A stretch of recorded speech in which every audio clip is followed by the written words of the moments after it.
There is a particular kind of silence that falls over an excavation site when something goes wrong.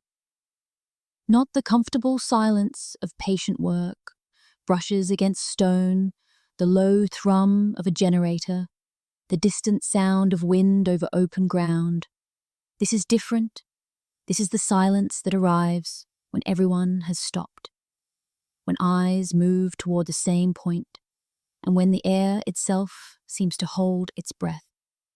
Most archaeologists go their entire careers without hearing it. The ones who do hear it rarely speak about what came next. In the summer of 1998, a research team working under official authorization in the foothills of central Turkey made contact with a stone structure so precisely engineered, so deliberately concealed beneath layers of packed earth, and that its discovery upended every assumption the group had brought with them to the site. The team leader, according to a colleague who later spoke in a private interview, immediately called a halt to all work, not to celebrate, not to document, to think about what this meant. Within 72 hours, the site had been closed. The workers were compensated and released. The equipment was catalogued and removed. And the official record, the excavation diary, the permit filings, the preliminary site reports, contained no mention of what had been found that afternoon. The section they were working simply stopped. The paperwork described it as bedrock. This story might be easier to dismiss if it stood alone. But it does not stand alone.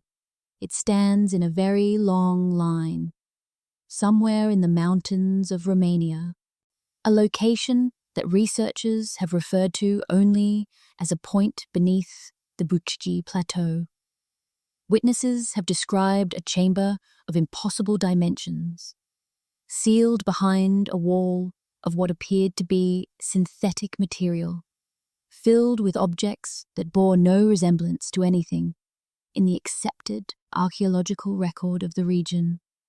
The discovery was made during a geological survey in the early 2000s. Military personnel arrived before any independent documentation could be conducted. The chamber, as far as any publicly accessible record is concerned, was never found. Near the Sphinx on the Giza Plateau, seismic surveys conducted by a team from Boston University in the mid-1990s registered hollow spaces beneath the monument's pores, voids of significant size that appeared, by every instrument reading, to be chambers. Permission to investigate further was requested. That permission has been denied, consistently and without published scientific rationale, for more than 3 decades. None of these sites are identical. None of these cases are proven in the way a court of law would demand proof, but the shape of what happens is identical in every one of them. A discovery is made. The standard process, documentation, peer review, public announcement does not follow. Instead, a different sequence unfolds. Access closes. Language becomes careful. Questions receive responses that answer nothing. And the record, the official permanent record of what humanity knows about its own past, develops another gap. Another space where something should be and isn't. The question worth carrying into the night is not what was found. It is something quieter and far more interesting. It is this: who decides what the public is allowed to know about the past? And what do they do when the past refuses to cooperate with what we have already decided it should contain? Every generation inherits a version of the past. It arrives in textbooks, in museum displays, in the confident language of educational television, and classroom lectures. It feels settled, authoritative, like something that was worked out long ago by serious people, checked and double-checked, and handed down as fact. And in many ways, it is exactly that.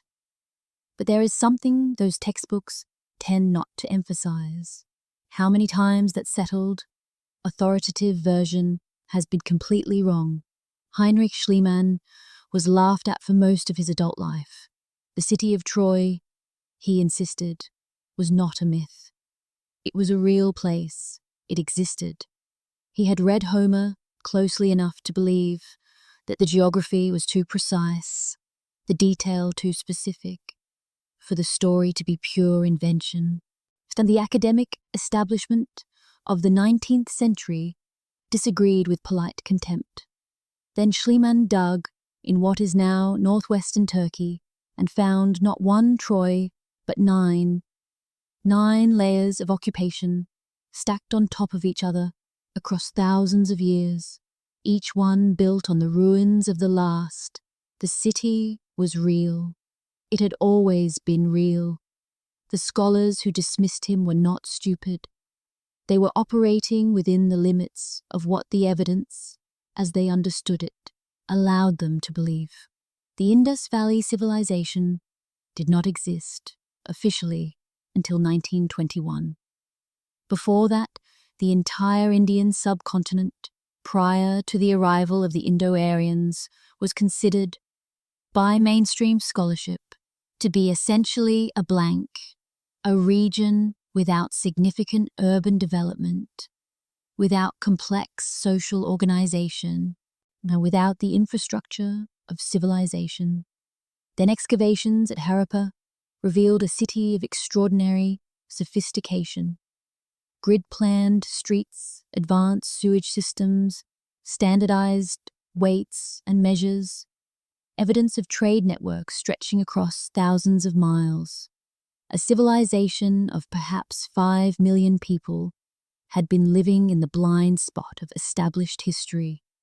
It had been there the entire time.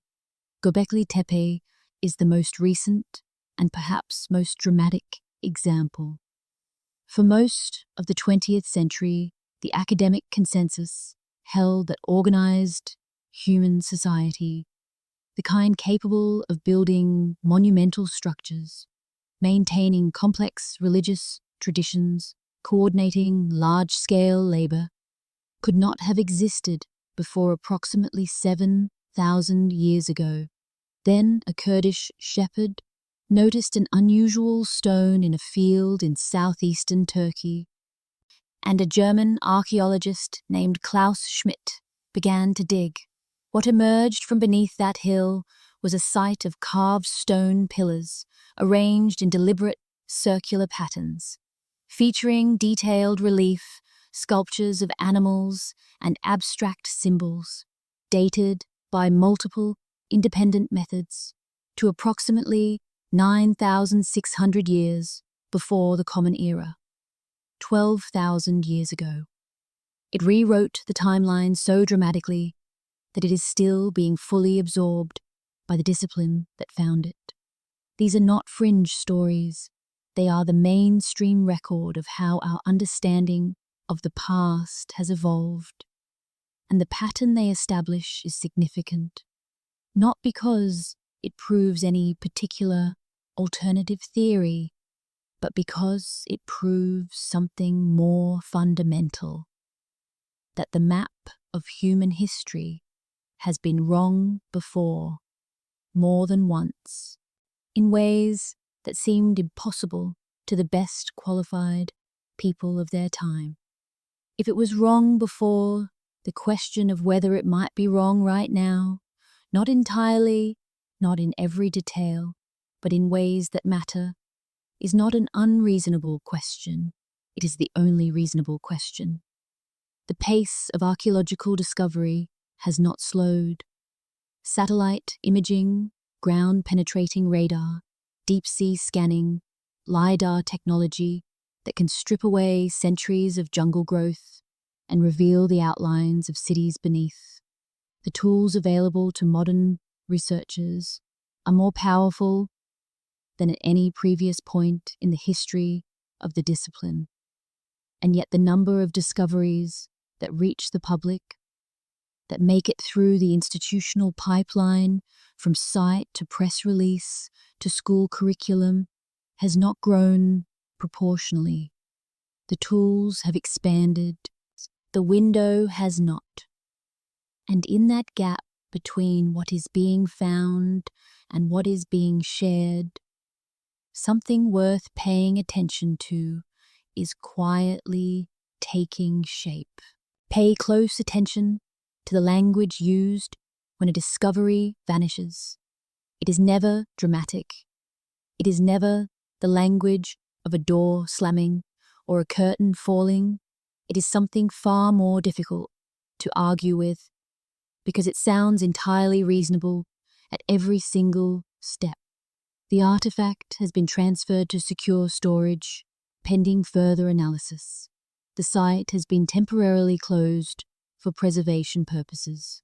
The preliminary findings are currently under peer review and cannot be discussed publicly until the process is complete.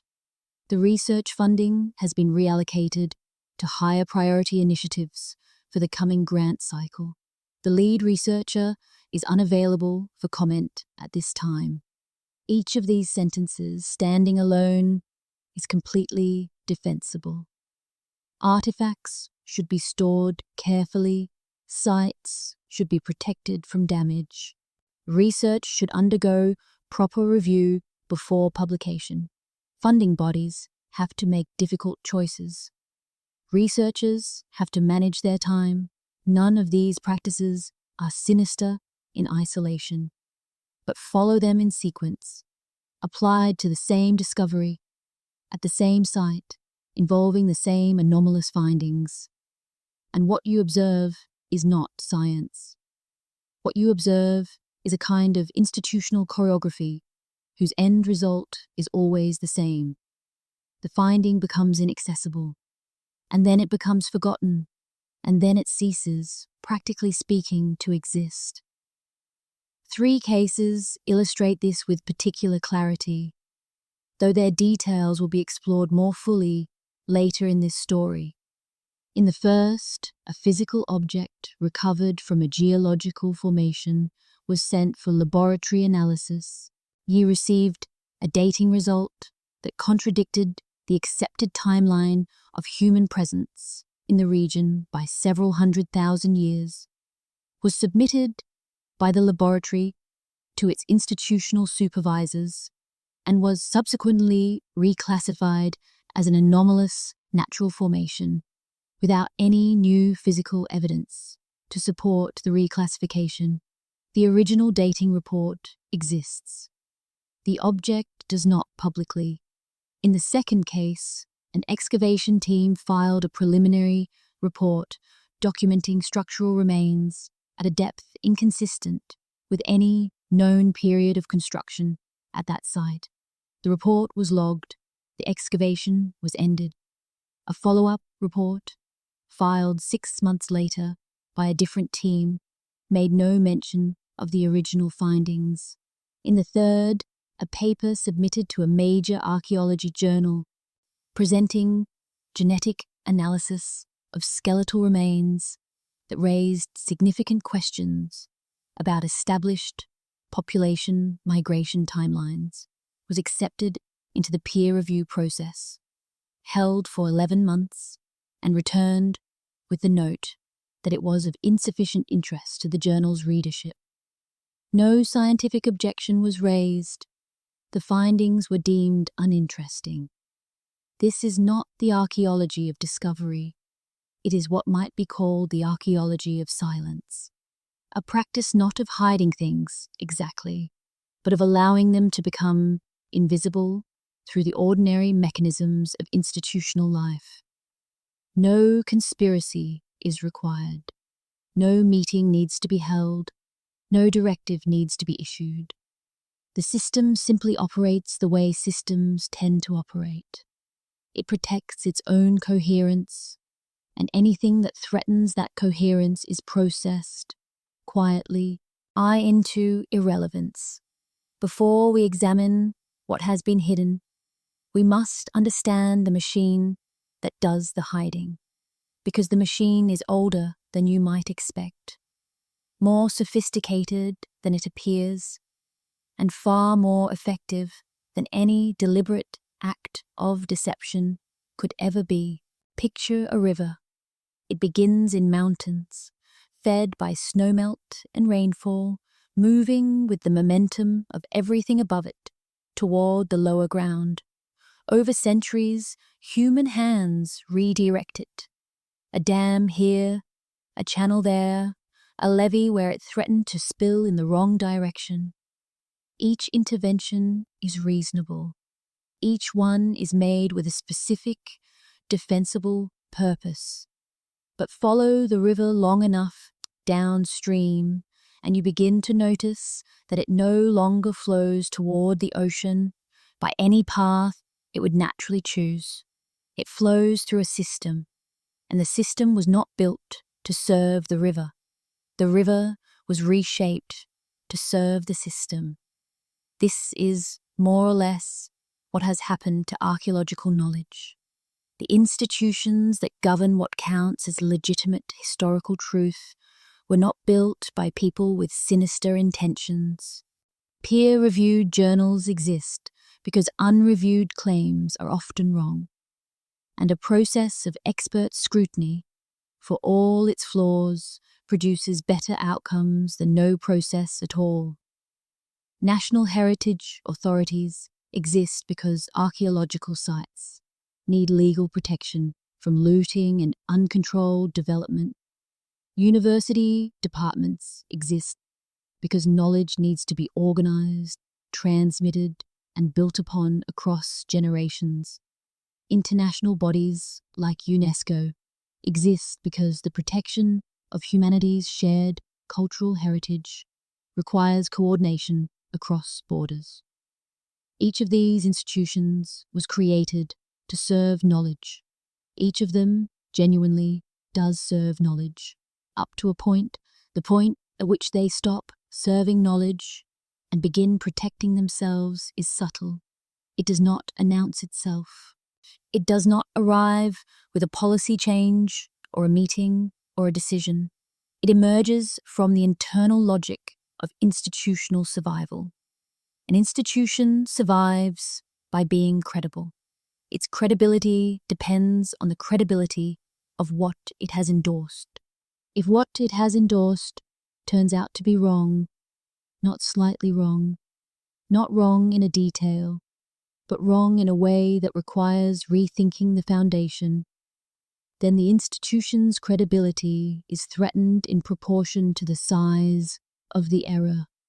And so institutions develop, naturally, and without any individual directing them to do so, a preference for findings that refine the existing picture over findings that redraw it entirely. The peer review process is the most elegant expression of this tendency. It is also the most effective bottleneck in the entire system. When a researcher submits a paper challenging an accepted timeline by a factor of 2 or 3, the paper is sent to reviewers who are, by definition, experts in the field as it currently exists. They have built careers on the existing framework. Their own published work assumes the existing framework. Their professional networks consist of people who have similarly built careers on the existing framework. They are not corrupt. They are not conspiring. They are simply people who have spent decades developing the capacity to evaluate evidence within a particular set of assumptions, and who are being asked to evaluate evidence that, if taken seriously, would require discarding those assumptions entirely. Thomas Kuhn described this dynamic in 1962. He called it the structure of scientific revolutions, and his central observation was both simple and devastating.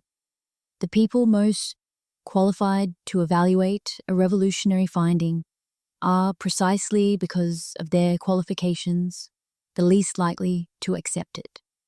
Their expertise is expressed in the language of the existing paradigm. A finding that demolishes the paradigm is to that expertise almost literally unreadable. Not wrong, not right.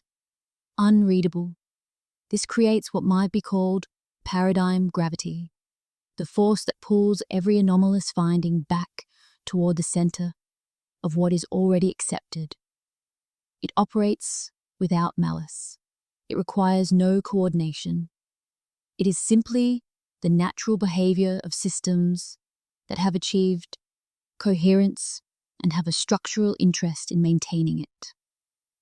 The researcher who finds something that challenges the established timeline does not face a single opponent. They face an entire ecosystem of interlocking judgments, each one legitimate, each one made by qualified professionals operating in good faith, each one functioning as a weight pulling the extraordinary finding back toward the ordinary explanation. The river has been redirected so many times, by so many hands, each acting reasonably, that no one alive remembers the original course. But the original course still exists. It is simply buried, waiting, like most things that are buried, for someone patient enough to dig. There is a version of this story that involves shadowy organizations, midnight meetings, and explicit directives to suppress inconvenient truths. That version is easier to explain and easier to dismiss. The real version is harder to explain, harder to dismiss, and considerably more disturbing because it requires no villains. It requires only a system and people trying to survive within it. Imagine a researcher, mid-career, genuinely talented, genuinely committed to the work. They have spent years on a site in South America, meticulously documenting the stratigraphy, cross-referencing their findings with geological surveys, building a case through careful accumulation of evidence. And what the evidence says, unmistakably, is that human activity at this site predates the accepted timeline for human arrival in the region by a significant margin. Not by decades, by thousands of years. The evidence is solid, the methodology is sound, the researcher writes the paper and submits it to the appropriate journals. The first response comes back. Intriguing, but the dating methodology requires further validation. The researcher conducts additional validation. The second response, the findings, are provocative, but alternative explanations, geological disturbance, stratigraphic mixing, should be more thoroughly excluded. The researcher excludes them more thoroughly. The third response simply does not come. The paper sits in review, months pass, the researcher moves on to other work to maintain their funding obligations. A grant renewal application is filed. It is declined, with a note that the committee has elected to prioritize projects with stronger alignment to current research frameworks. The researcher applies for conference speaking slots. The applications are not rejected. They simply receive lower scores in the competitive selection process. The researcher's name begins to appear in print only in the work of alternative researchers, the ones publishing outside mainstream journals, the ones who will enthusiastically cite any challenge to the official timeline regardless of the quality of the evidence.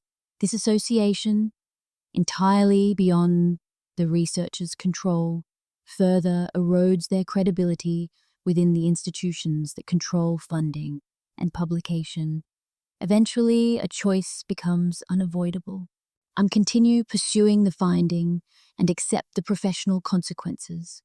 Diminished funding, reduced institutional standing, exile to the margins of the discipline, or quietly let the finding rest. Return to work that fits within the accepted framework and rebuild the credibility that the anomalous discovery consumed. Most people facing that choice make the rational decision. The rational decision is to survive, and so the finding is not suppressed.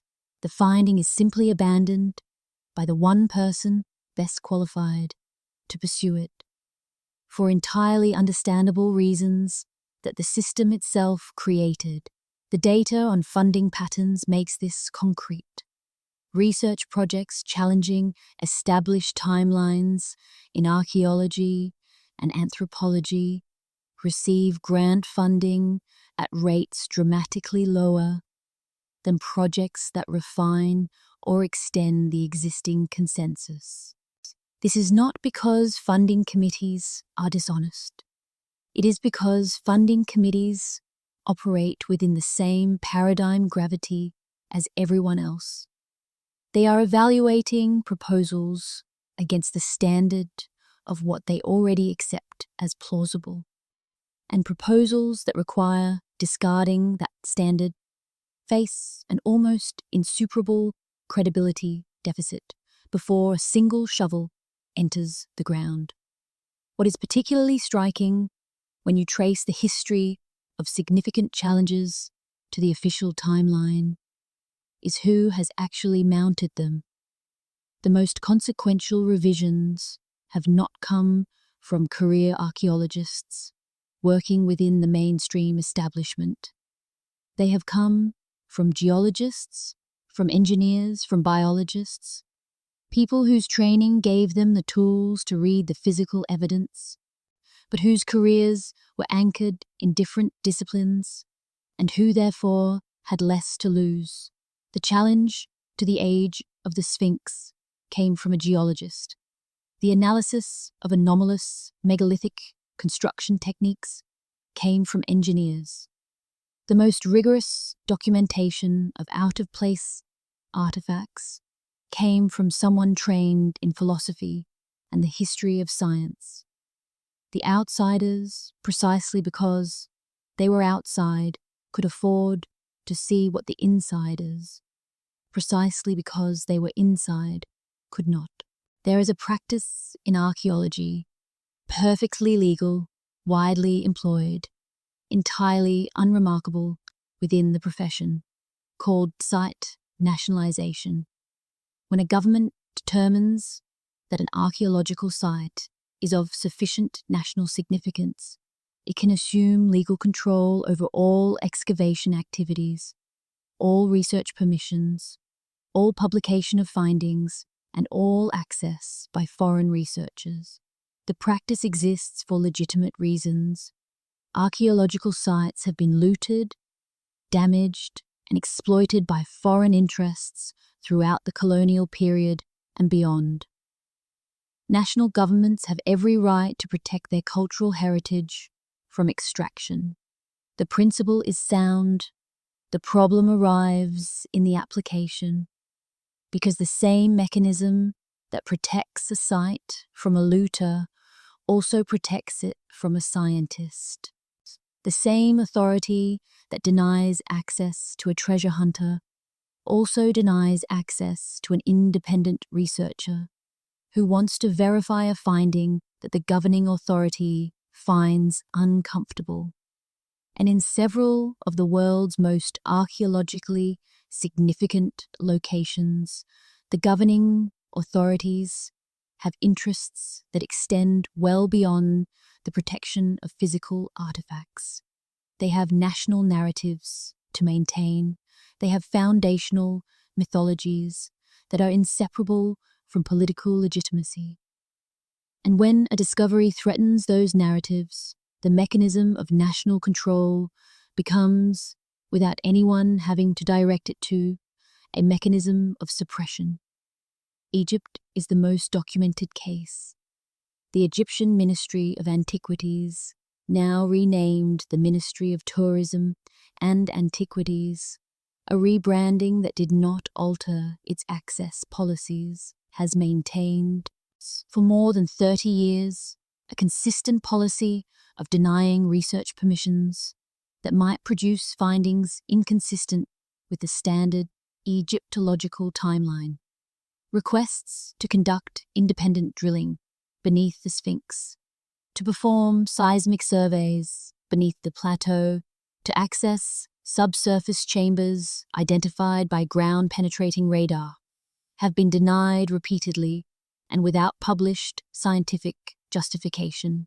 The reason given is always preservation. The effect is always the same. The questions cannot be answered, because the investigation that would answer them cannot take place. Turkey presents a parallel case. The management of Göbekli Tepe, since its discovery, has been characterized by a carefully controlled release of information. Sections of the site opened for limited study, others kept under restriction, as the pace of excavation maintained at a level that ensures findings emerge slowly enough to be absorbed into the existing framework, rather than arriving all at once in a way that might require the framework to collapse. This is not necessarily deliberate suppression. It may simply be conservative, scientific practice. But the effect, again, is the same. In China, the discovery of the Tarim mummies, extraordinarily well-preserved ancient remains found in the Tarim Basin of Western China, with physical features suggesting origins far outside the accepted population history of the region, was followed by more than a decade of restricted international access. The mummies were studied by Chinese researchers. Independent foreign analysis was permitted only years later under controlled conditions, and the resulting genetic findings, confirming origins that complicated the official history of who first inhabited Central Asia, were released quietly without the international attention that the discovery's significance warranted. The world's great museums are, in a sense, the final chapter of this story. When an artifact makes it through the field, through the institutional filter, through the national authority, and arrives in a museum collection, it enters what most people assume is the final stage, public display. But consider this one piece of information and let it settle. The Smithsonian Institution, the world's largest museum complex, has approximately 1.8 million objects on public display. Its total collection is estimated at 154 million objects and specimens. The ratio of visible to stored is roughly 1 to 85. The most crowded museums in the world are not their galleries, they are their basements, and the contents of those basements, what is in them, who put them there, and why they have not been brought into the light, is a subject we will return to with considerable care. In 1994, a Kurdish shepherd noticed something unusual in a field near the village of Urentik in southeastern Turkey. He had walked that field many times. He knew the shape of the ground the way any person knows a landscape they have moved through every day since childhood. But something had shifted, not dramatically, not catastrophically, just enough to make him stop. A stone that should not have been where it was. A shape that the hillside had no business producing on its own. He reported it to the local museum. A German archaeologist named Klaus Schmidt came to look. Schmidt looked at the stone, looked at the hillside, looked at what the ground was suggesting about what lay beneath, and made a decision that would occupy the rest of his working life. He began to dig. What came out of that hill over the following years was not an artifact. It was not a burial site. It was not the remains of a village or a fortification or a marketplace. It was, by every objective measure available to the discipline of archaeology, a temple complex, a series of circular enclosures, each containing massive T-shaped limestone pillars arranged in precise patterns. The pillars carved with sophisticated relief, images of animals, insects, and abstract symbols that suggested not primitive scratching, but intentional, practiced artistic expression. The largest pillars stand more than 5 meters tall and weigh up to 20 tons. They are shaped with a regularity and a precision that would challenge an experienced modern stonemason working with contemporary tools. They were produced by people working with stone.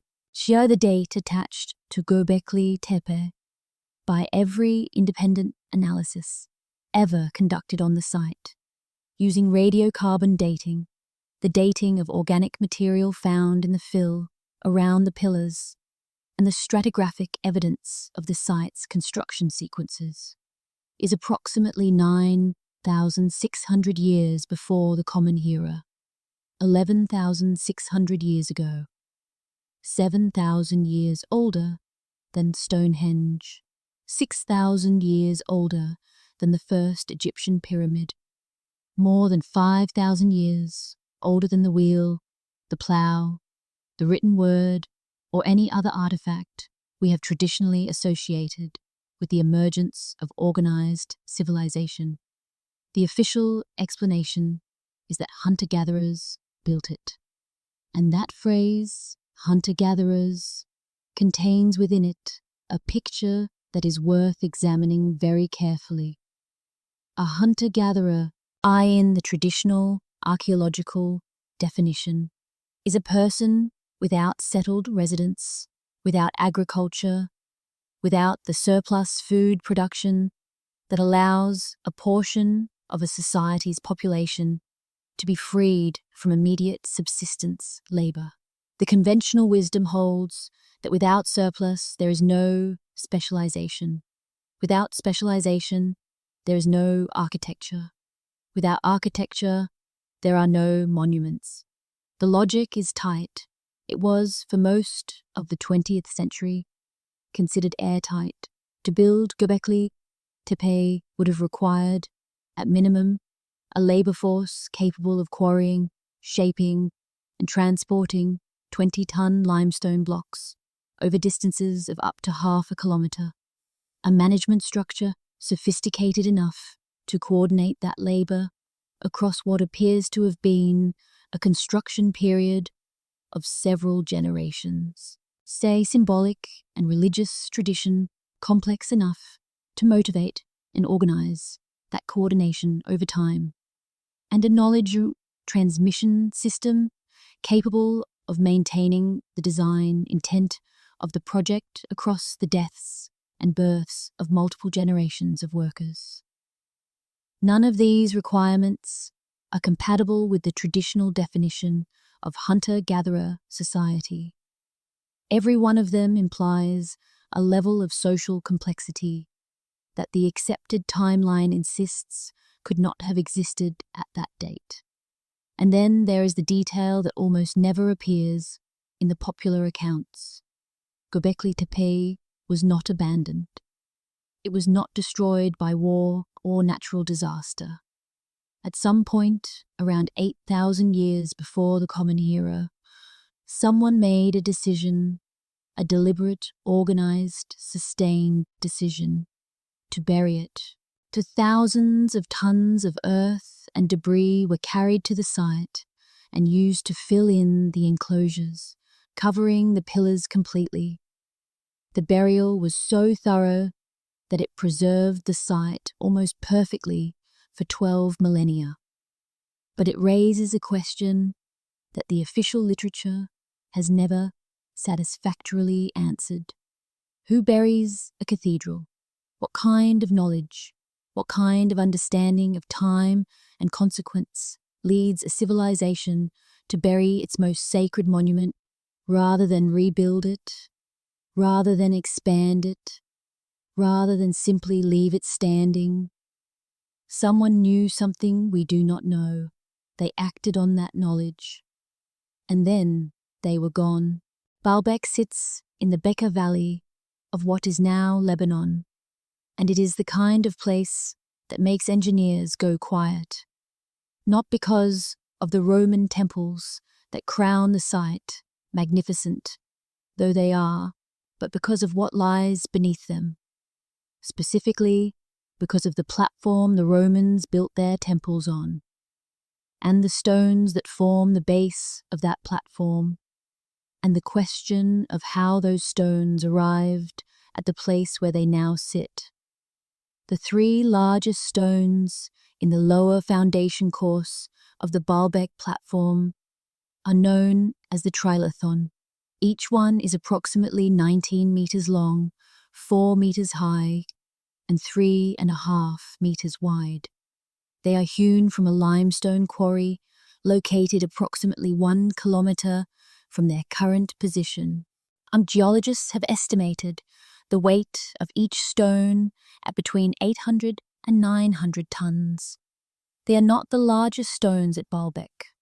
A fourth stone, nicknamed the Stone of the Pregnant Woman, was quarried but never moved. It still lies in the original quarry bed, partially cut free from the bedrock beneath it. It weighs an estimated 1,000 tons. A fifth stone, discovered in 2014 in the same quarry area, is larger still, estimated at over 1,200 tons. The largest mobile crane currently in operation, the Liebherr LTM 11200-9.1, considered an engineering marvel, has a maximum lift capacity of approximately 1,200 tons under ideal conditions, with a full counterweight configuration. But a crane does not simply lift a stone. It requires a prepared, reinforced foundation capable of bearing the combined weight of the machine and the load. It requires a pathway, similarly prepared, along which the stone can be moved once lifted. It requires a final placement surface, engineered to receive the load. At Baalbek, there is no evidence of any of these support systems. There are no wheel ruts in the stone. There are no foundation impressions that would indicate the presence of a lifting apparatus of corresponding size. There is no evidence of the kind of earthworks that moving objects of this mass across a kilometer of ground would have required.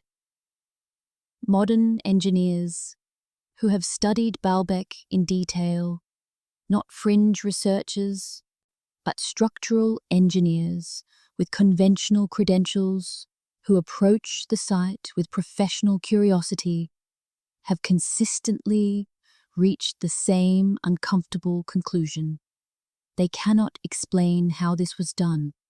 Not that it was done with tools or methods we haven't considered. Not that there's a clever solution they're still working out. They cannot account for it. The gap between what we know ancient people had access to and what these stones required to be moved is not a small gap that better experimental archaeology might close. It is an enormous gap that becomes wider the more carefully you examine it. The Osirian at Abydos in Egypt presents a different version of the same problem, discovered buried beneath the temple of Seti I. The Osirian is constructed from some of the largest granite and limestone blocks found at any ancient site in the world. Its architectural style, massive, unadorned, geometrically precise, is strikingly different from anything else built during the New Kingdom period to which the site is ostensibly dated. Several Egyptologists have noted in print that the Osirian appears to be significantly older than Seti's temple. The official position remains that it was built by Seti. The official position has never been supported by any direct physical dating of the stones. At Sacsayhuaman in Peru, polygonal stone blocks weighing up to 200 tons are fitted together with a precision measured in millimeters, without mortar, without adhesive of any kind, in joints so tight that a sheet of paper cannot be passed between them. The Inca, who occupied the site, told the Spanish conquistadors that the walls were already ancient when their civilization found them, that they had been built by a race of giants who preceded them. The Spanish wrote this down. Modern archaeology classifies it as myth, but the walls remain and the joints remain, and the question of how those joints were produced with the tools and methods available to any known civilization of the period in which they were built remains for anyone willing to sit with it honestly, completely open. The stones exist. They are not going anywhere. And the longer you look at them, the less convincing the standard explanation becomes. In 2015, a multinational team of scientists launched an initiative called Scan Pyramids. The project used a suite of non-invasive technologies, muon tomography, infrared thermography, and photogrammetric three-dimensional reconstruction to examine the interior of Egypt's pyramids without drilling a single hole or removing a single stone. It was a model of responsible, careful, technically sophisticated science. And in November 2017, in the pages of the journal Nature, it published findings that should have stopped the world. Inside the Great Pyramid of Giza, above the Grand Gallery, the scans revealed a void, not a small anomaly, not an ambiguous reading, a large, previously unknown cavity, oriented in the same direction as the Grand Gallery itself, roughly 30 meters long, and at least 2 meters in cross-sectional height. The Scan Pyramids team had discovered a room, or a corridor, or a chamber that no living person has ever entered, that no scholar has ever catalogued, that appears in no architectural plan, no ancient description, no administrative record, a space inside the most studied structure in the history of civilization that was entirely unknown until a team of physicists pointed instruments at the stone and found an absence where absence had no business being. The Egyptian Ministry of Antiquities acknowledged the finding, and then they announced that no physical investigation of the void would be permitted at this time, citing concerns about the structural integrity of the monument and the need for careful planning before any intrusive investigation. These are, taken individually, entirely reasonable concerns. No one should drill into the Great Pyramid carelessly, but consider the situation from a different angle. The most famous building in the world contains a room no one has ever seen. The technology exists to reach it. The scientific community is prepared to conduct the investigation, and the answer from the authority with jurisdiction is not yet. Not yet has been the answer for 7 years and counting. At Stonehenge, a comprehensive ground-penetrating radar survey conducted in 2014 as part of the Stonehenge Hidden Landscapes project revealed something that the visible monument gives no hint of. A vast network of buried features surrounding the stones, including dozens of previously unknown pits, structures, and what appear to be the foundations of large timber buildings. The monument that visitors walk past is, according to this survey, merely the visible tip of a site that extends far beyond what is on display. The findings were published, they were acknowledged, they were added to the list of future excavation priorities, and there they have remained. In the late 1990s, a research team using seismic equipment conducted a survey of the subsurface geology immediately adjacent to the Sphinx on the Giza Plateau. The equipment registered anomalous readings beneath the monument's pores, readings consistent with the presence of chambers or voids in the bedrock. The lead researcher on the acoustic portion of the study, a Boston University geophysicist, submitted the data for independent verification. The results were consistent. A separate Egyptian seismologist, reviewing the same data, reached the same conclusion. There appeared to be something down there. The Egyptian authorities announced that the claims were unfounded and that no chambers existed. They did not conduct their own seismic survey. They simply declared the question closed. Here is a thing that holds all of these cases together.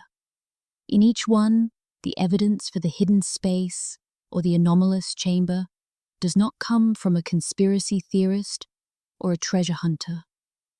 It comes from peer-reviewed science, from instruments, from data, from measurements taken by credentialed researchers using established methodology. The decision not to investigate further does not come from the scientific community. It comes from governments, from authorities, from institutions with jurisdiction. The science says there is something here. The authority says you may not look. And in the gap between those two sentences, and the history of the world sits quietly, waiting for a permission that may never come. Science changes its mind.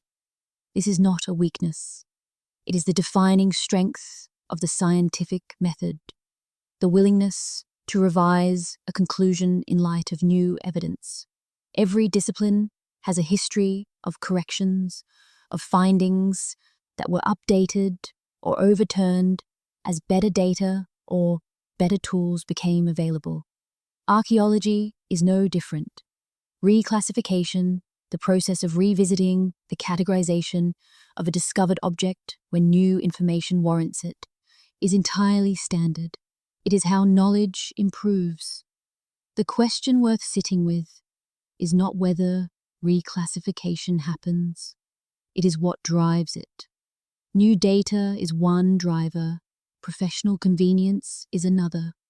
And in the documented history of anomalous finds, objects and remains that challenge the established timeline in ways the establishment found uncomfortable, the two are sometimes difficult to separate. In the 1970s, a geologist working for the United States Geological Survey was part of a team excavating at a site called Huatlaco in Mexico. The site had previously yielded stone tools and animal bones, and the team was conducting a more thorough stratigraphic analysis to establish the timeline of human activity at the location. Using 4 independent dating methods: uranium series dating, fission track dating, tephra hydration, and standard stratigraphy, the team arrived at a date for the tool-bearing layers. The date was approximately 250,000 years before the present. This is not a date that fits anywhere in the accepted model of human presence in the Americas, which holds that humans arrived no earlier than about 20,000 years ago, via a land bridge from northeastern Asia. The geologists documented the findings carefully, submitted them through the appropriate channels, and found that what followed was not scientific engagement. The project was reorganized, the report was delayed. When the findings were eventually published in a minor journal, years after the initial submission, they attracted no mainstream attention and no substantive rebuttal. The geologist's career in government-funded research ended shortly afterward. The bones themselves tell a more intricate version of this story, and human skeletal remains found in contexts that contradict the accepted timeline have a documented tendency to undergo a particular kind of transformation in the official record. They are initially described accurately, measured, photographed, dated, using available methods, assigned a stratigraphic position relative to the surrounding geology. At this point, they are anomalous. The context is wrong. The date is wrong. Something doesn't fit. Then, without any new or physical evidence being brought to bear, a second examination produces a revised conclusion. The remains are reclassified. The anomaly is resolved. The evidence for something impossible becomes evidence for something ordinary, and the ordinary explanation is accepted, not because it is supported by new data, but because it is consistent with what was already believed. Michael Cremo and Richard Thompson spent 8 years documenting cases of this kind before publishing their findings in a 1993 compendium titled Forbidden Archaeology. The book runs to nearly 1,000 pages and consists almost entirely of primary source citations, not assertions about ancient astronauts or lost civilizations, but page-by-page documentation of cases in mainstream archaeological and geological literature where anomalous findings were reported, and of the manner in which those findings were subsequently absorbed or dismissed by the institutional record. The mainstream response was not to engage with the citations.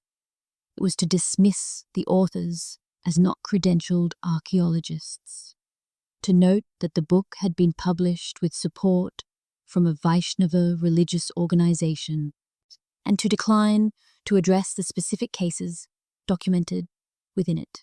The cases remain documented.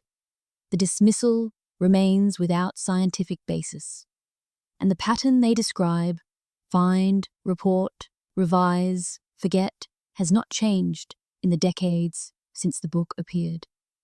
What makes reclassification so effective as a mechanism of institutional management is that it leaves no trace of suppression. The record shows a finding that was updated in light of ongoing analysis. Nothing was hidden, nothing was destroyed. The truth simply changed its shape through a process that looks from the outside exactly like science and from the inside exactly like something else entirely. There is a category of archaeological discovery that does not fit comfortably into any of the standard frameworks. It is not a human remain. It is not a structure. It is a manufactured object, something that was clearly made by deliberate intelligence, that shows evidence of design, of purpose, of craft, found in a geological or archaeological context that places it far outside the period in which such an object could, according to the accepted timeline, have been produced. These objects have a name in the literature: out-of-place artifacts, OOP arts in the shorthand, and their history in archaeology is a study in what happens when an object refuses to disappear. The Antikythera mechanism was recovered from a Roman era, shipwreck near the Greek island of Antikythera in 1901. It sat in an Athens museum for decades and assumed to be a corroded lump of bronze with no particular significance. Then a historian of science looked at it carefully and realized it was something else, something extraordinary. The mechanism is a system of interlocking bronze gears, at least 30 of them, arranged in a precisely calculated configuration, designed to model the movements of celestial bodies. It tracks the positions of the sun and moon. It predicts solar eclipses. It encodes 4 separate calendar systems simultaneously. A 2021 analysis using advanced imaging technology unavailable to earlier researchers revealed that it also modeled the orbits of the 5 planets visible to the naked eye. The device dates to approximately 100 years before the Common Era, and no other object of comparable mechanical complexity has been found from within 1,000 years of this date on either side. The Antikythera mechanism exists at a point in time where, according to everything we know about ancient Greek technology, it should not be possible. The conventional response is to call it a singular genius, one extraordinary mind producing one extraordinary device without precedent or successor. This explanation is not impossible, but consider what it actually implies. A mechanism this complex is not invented. It is developed through a tradition of manufacturing, of materials knowledge, of mathematical understanding, of design refinement that takes generations to produce. The device implies a tradition. A tradition implies many devices. Many devices implies a heritage of which the Antikythera mechanism is the only surviving example. What happened to the rest of that heritage? Where are the simpler precursors, the workshop models, the educational instruments that would have existed in any functioning tradition of this kind? They are not in any museum. They are not in any archaeological record. They are simply gone in a way that complete cultural erasure alone can explain. The Baghdad battery is a smaller object, but raises an equally pointed question. Found during excavations near Baghdad in the 1930s, it consists of a clay jar approximately 14 centimeters tall, containing a copper cylinder and an iron rod. The rod suspended inside the cylinder, separated by an asphalt stopper at the top.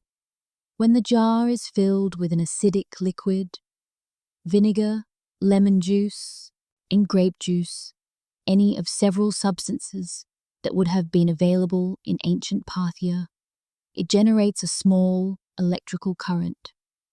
The official explanation is that it was used for electroplating, applying a thin coating of one metal onto another.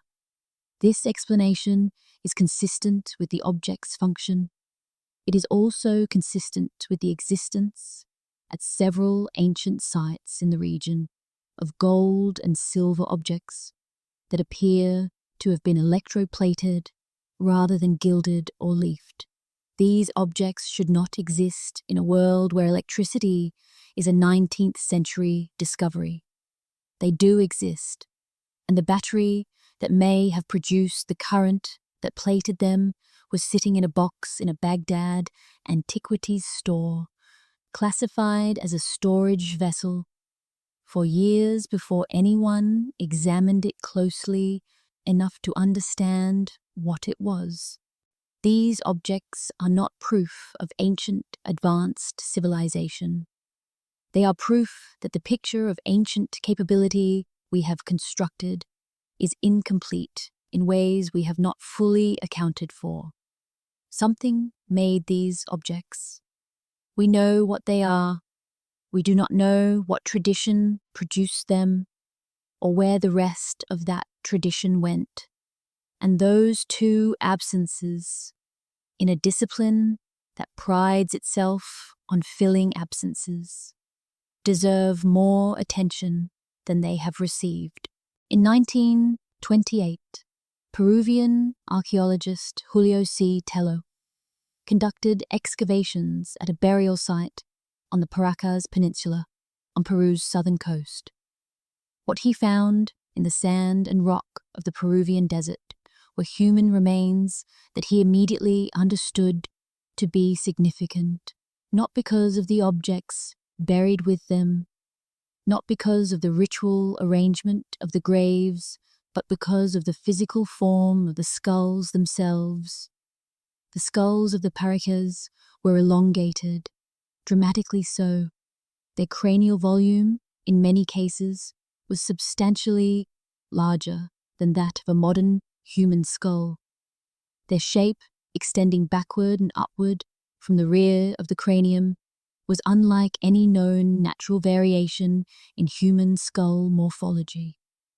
The conventional explanation for elongated skulls is cranial binding, a practice documented in many ancient cultures worldwide, in which an infant's head is compressed between boards or wrapped tightly to reshape the skull as it grows. It was a status marker, a beauty standard, a tribal identifier. It is real, it happened, and it produces skulls that are elongated in shape. But here is the detail that separates the Paracas skulls from the product of cranial binding, and that has made them impossible for physical anthropologists to cleanly dismiss. Cranial binding reshapes a skull. It does not increase its volume. It cannot produce extra brain matter. A bound skull is the same skull, forced into a different shape. The Paracas skulls have significantly greater total cranial volume than an unbound human skull of normal dimensions. They are not just differently shaped. They are, in a meaningful physical sense, more skull.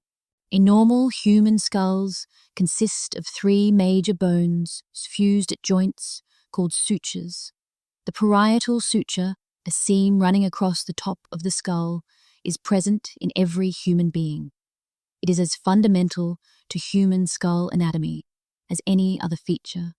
Several of the Paracas skulls do not have a parietal suture, not a fused one, which is a condition that occurs occasionally in humans and is called craniosynostosis. They have no evidence of the suture ever having existed. The bone is continuous, undivided, suggesting a skull that formed differently at the most fundamental level of anatomy. This finding has never been explained within the framework of human biological variation as currently understood. In 2018, DNA analysis was conducted on samples taken from several Paracas skulls. The results, as described by the researcher who conducted the analysis in a public statement, contained mitochondrial DNA with mutations that were not found in any known human population, living or in the historical record. The researcher characterized the findings as suggesting a haplogroup, a genetic lineage, that did not fit anywhere on the established human family tree. This research was not published in a peer-reviewed journal. When it was submitted, it received a response from a major anthropology publication that the editors found it of insufficient interest to their readership. No scientific objection to the methodology was raised. The interest was simply deemed insufficient. The Paracas skulls are not alone. Elongated skulls of similar morphology have been found at sites in Bolivia, in Crimea, in Germany, in Egypt, and the standard explanation in each case is cranial binding. But the Paracas skulls complicate that explanation by introducing physical characteristics that binding cannot produce, and the distribution of these skulls across multiple continents in cultures that had no contact with each other during the periods in question suggests a phenomenon that is considerably harder to explain than a localized aesthetic practice. The Paracas History Museum, where many of the original skulls are housed, is not a secret institution anyone can visit. The skulls are on display. You can stand in front of them and look at a form that does not match anything in the textbook picture of human physical history. The skulls exist.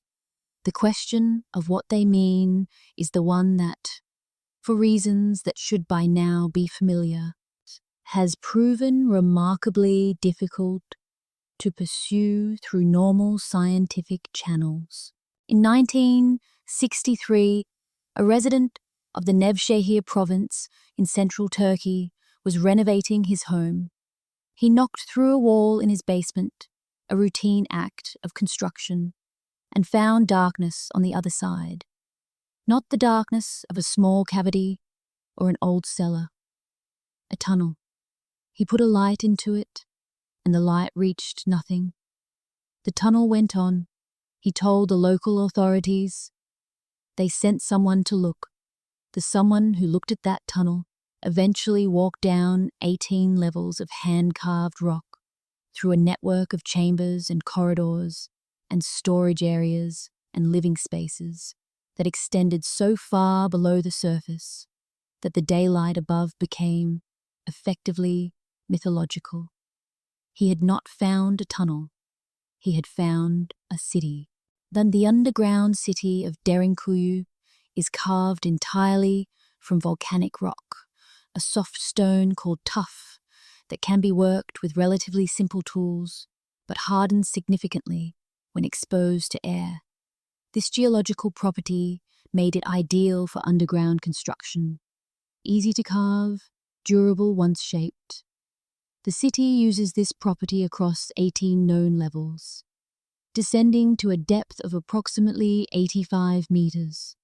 Its total floor area across all excavated sections has been estimated at around 4 square kilometers, though only a portion of the city has been excavated.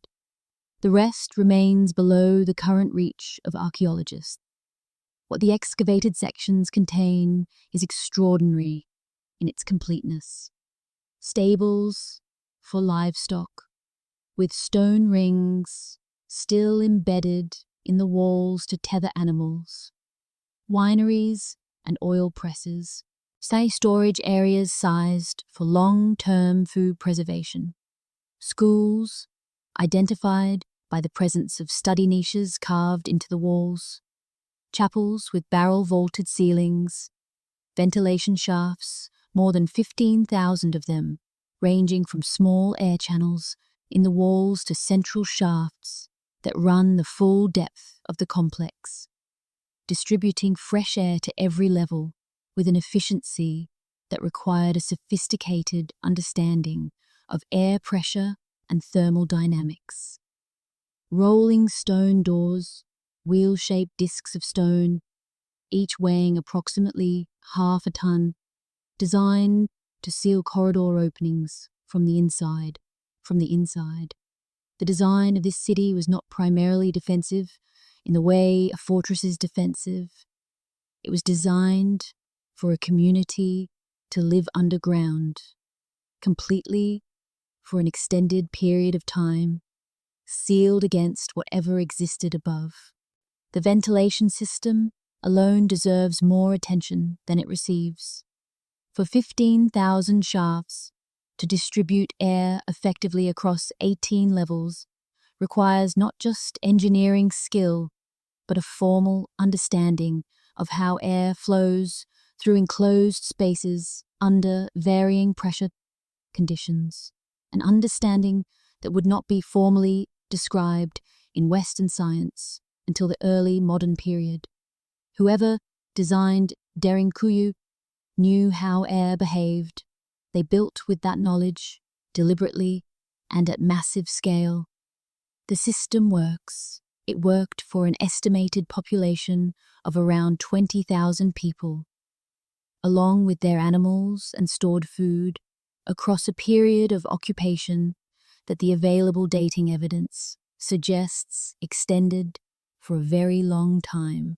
The question that the official literature handles with surprising brevity is the one that should dominate every discussion of the site. What was the threat? The rolling doors seal from the inside. The design is not a military fortification intended to resist attack from below. It is a sealed environment intended to house a civilian population in conditions of complete underground self-sufficiency. This implies not a military threat, but an environmental one. Something on the surface of the earth that made the surface uninhabitable for a period long enough to justify the construction of an entirely functional subterranean civilization.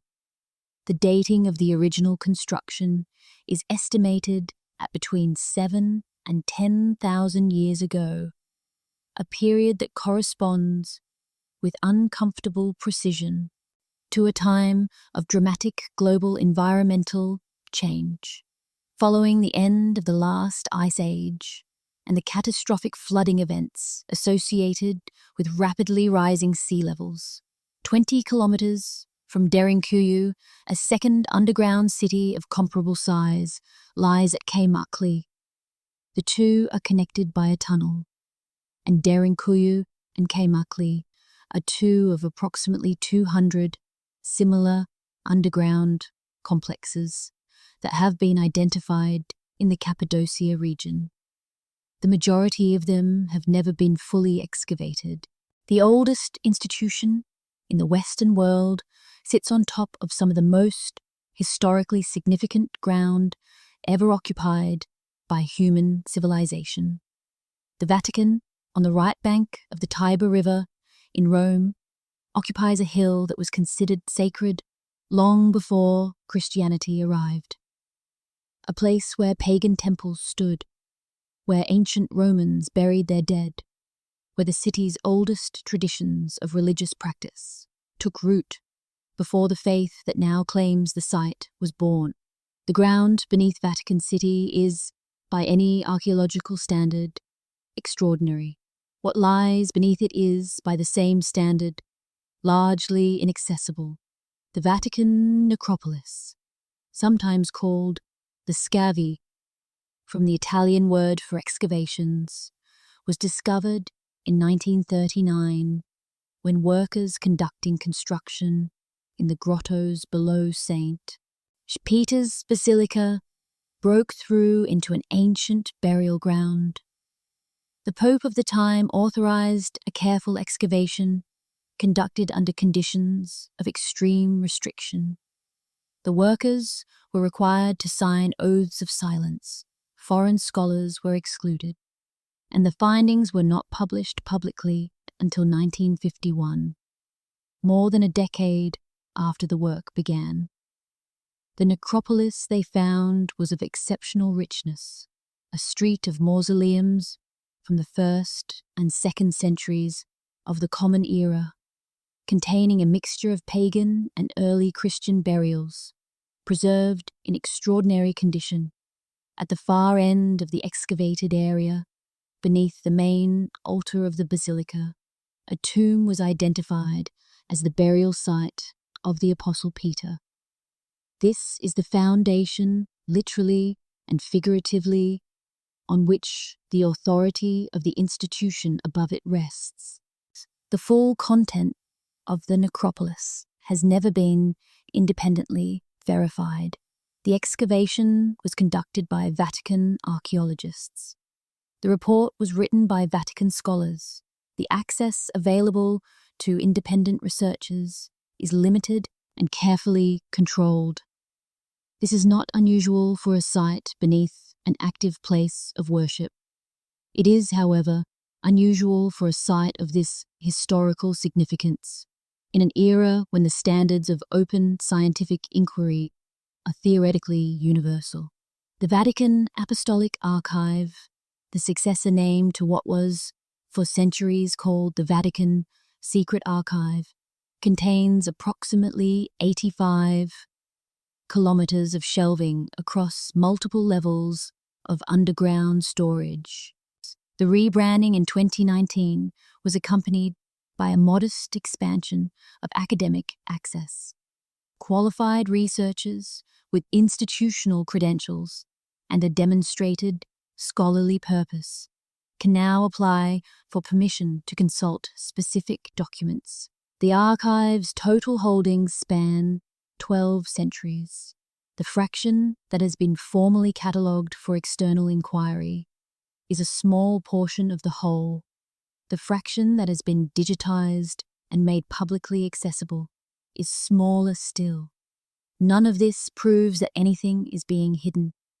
An archive of this size and age is a logistical challenge of extraordinary complexity, and the progress of access expansion, however slow, is genuine. But consider the archive in the context of what sits above and below it. Above, one of the world's most visited religious sites, presenting a carefully curated public face. Below, 85 kilometers of shelving containing documents from an institution that has been at the center of Western history for 2,000 years, governing the administration of a civilization across its most transformative centuries. What is in those shelves?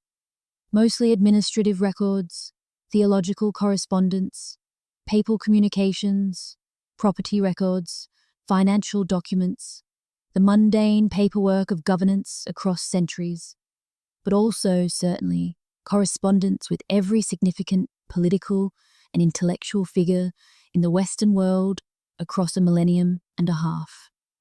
Documentation of discoveries, decisions, suppressions, and negotiations that shaped the world as it exists today. The question is not whether anything dramatic is buried in those kilometers of shelving. The question is simpler than that. It is, why does the answer to that question remain in an age of extraordinary transparency, so thoroughly obscured? The archive has been open to limited scholarly access since 1881. More than a century later, no comprehensive, independent catalogue of its contents exists. In an age when libraries catalogue millions of items digitally in a matter of years, this absence is its own kind of answer. In 1513, an Ottoman admiral and cartographer named Piri Reis compiled a world map using, as he himself stated in an annotation on the document, a combination of contemporary Portuguese charts and older source maps from the library of Alexander the Great. The map he produced is remarkable by any standard of 16th century cartography. It shows the coastlines of Europe and the newly discovered Americas with a precision that suggests access to geographic information far more complete than what official European exploration had produced by that date. But the feature of the Piri Reis map that has attracted the most sustained attention from scholars and scientists is a landmass depicted at the bottom of the chart, a continent-sized body of land at the southern edge of the known world, shown with a detailed coastline, interior features, and what appear to be river systems and mountain ranges. That landmass matches with a precision that cartographers have found difficult to dismiss as coincidence, the known geography of Antarctica. Not the Antarctica visible above its ice sheet, the Antarctica that exists beneath it, the subglacial coastline, the shape of the continent's bedrock, the geography that the ice has buried for thousands of years, and that modern science has only been able to map in the last century using seismic surveys and ground-penetrating radar. In 1960, the map was examined by a team at the Hydrographic Office of the United States Navy. Their conclusion, communicated in an official letter from Lieutenant Colonel Harold Z. Ohlmeyer of the United States Air Force, it was that the map's southern coastline showed a remarkable correspondence to the seismic map of the subglacial topography of Antarctica, produced by the Swedish-British-Norwegian Antarctic Expedition. The correlation, Ohlmeyer wrote, was beyond what could be attributed to coincidence. How the information reached the map was, in his view, impossible to explain within the framework of known historical geography. The subglacial coastline of Antarctica has been buried under ice for an estimated 6,000 years. A map drawn in 1513 by an admiral working from sources he described as ancient cannot, within the accepted framework of human history, contain accurate information about a coastline that has been invisible for 6 millennia, and yet the information is there, measurable and verifiable, as sitting in a chart that hangs in the Topkapi Palace Museum in Istanbul and is accessible to any visitor who wants to stand in front of it. The Piri Reis map is the most famous of a small group of early modern maps that contain geographical information that should not exist. The Orontius Phineus map of 1531 shows Antarctica with mountain ranges and river systems that correspond to subglacial features.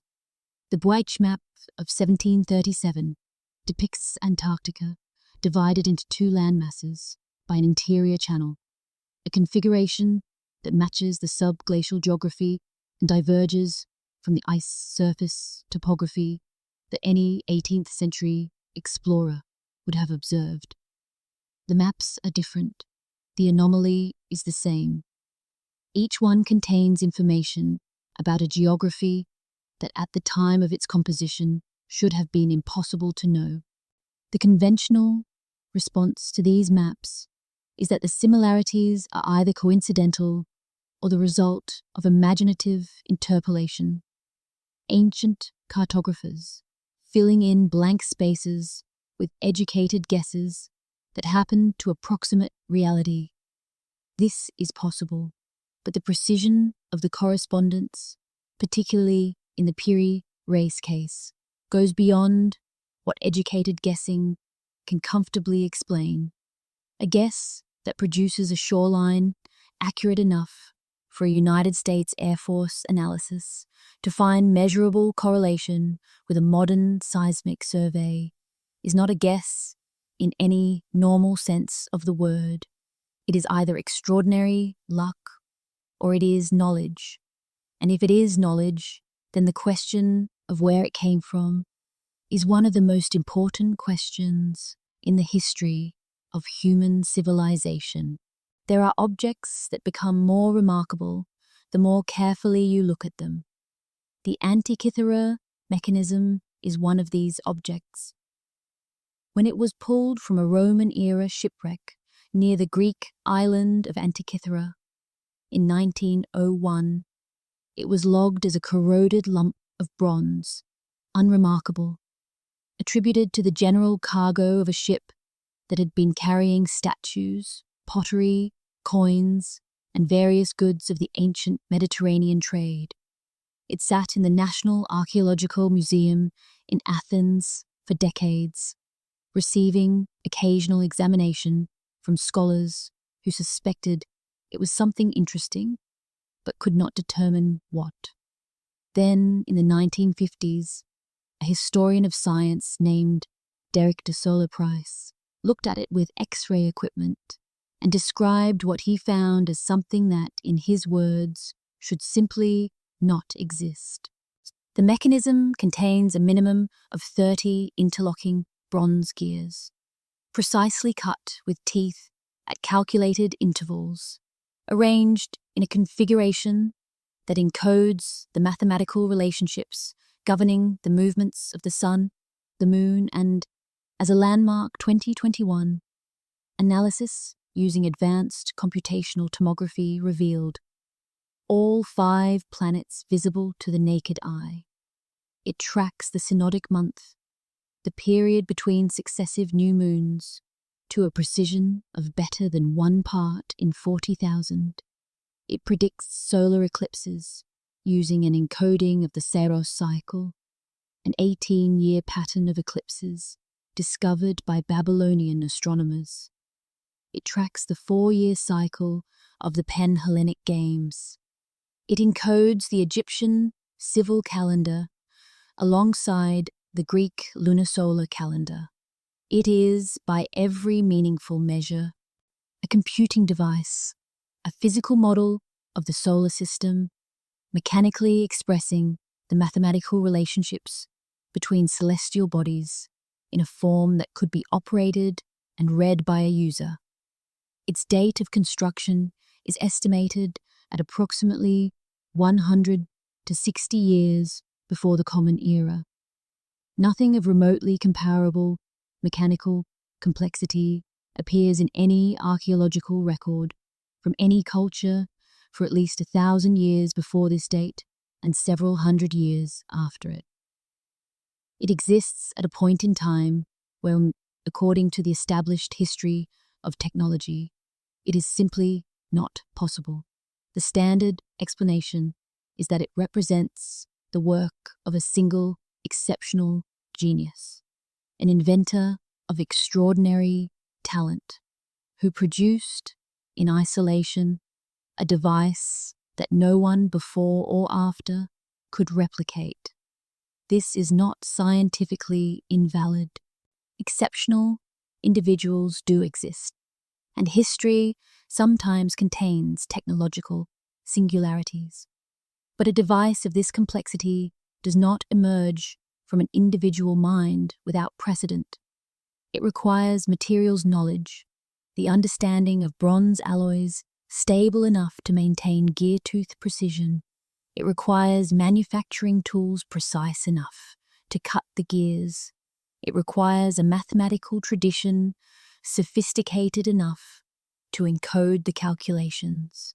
It requires, at minimum, a workshop capable of producing it, which implies other workers, other tools, other devices, made in the same space using the same methods. The ship carrying the Antikythera mechanism was not a merchant vessel. The archaeological evidence suggests it was transporting luxury goods, possibly spoils of war, to Rome.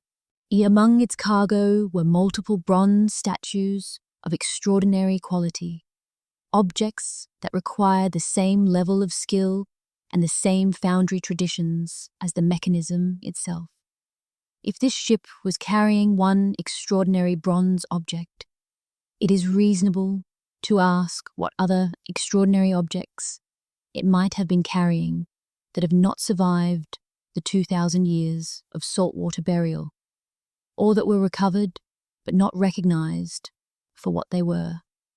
The mechanism survived because bronze does not decay the way organic material does.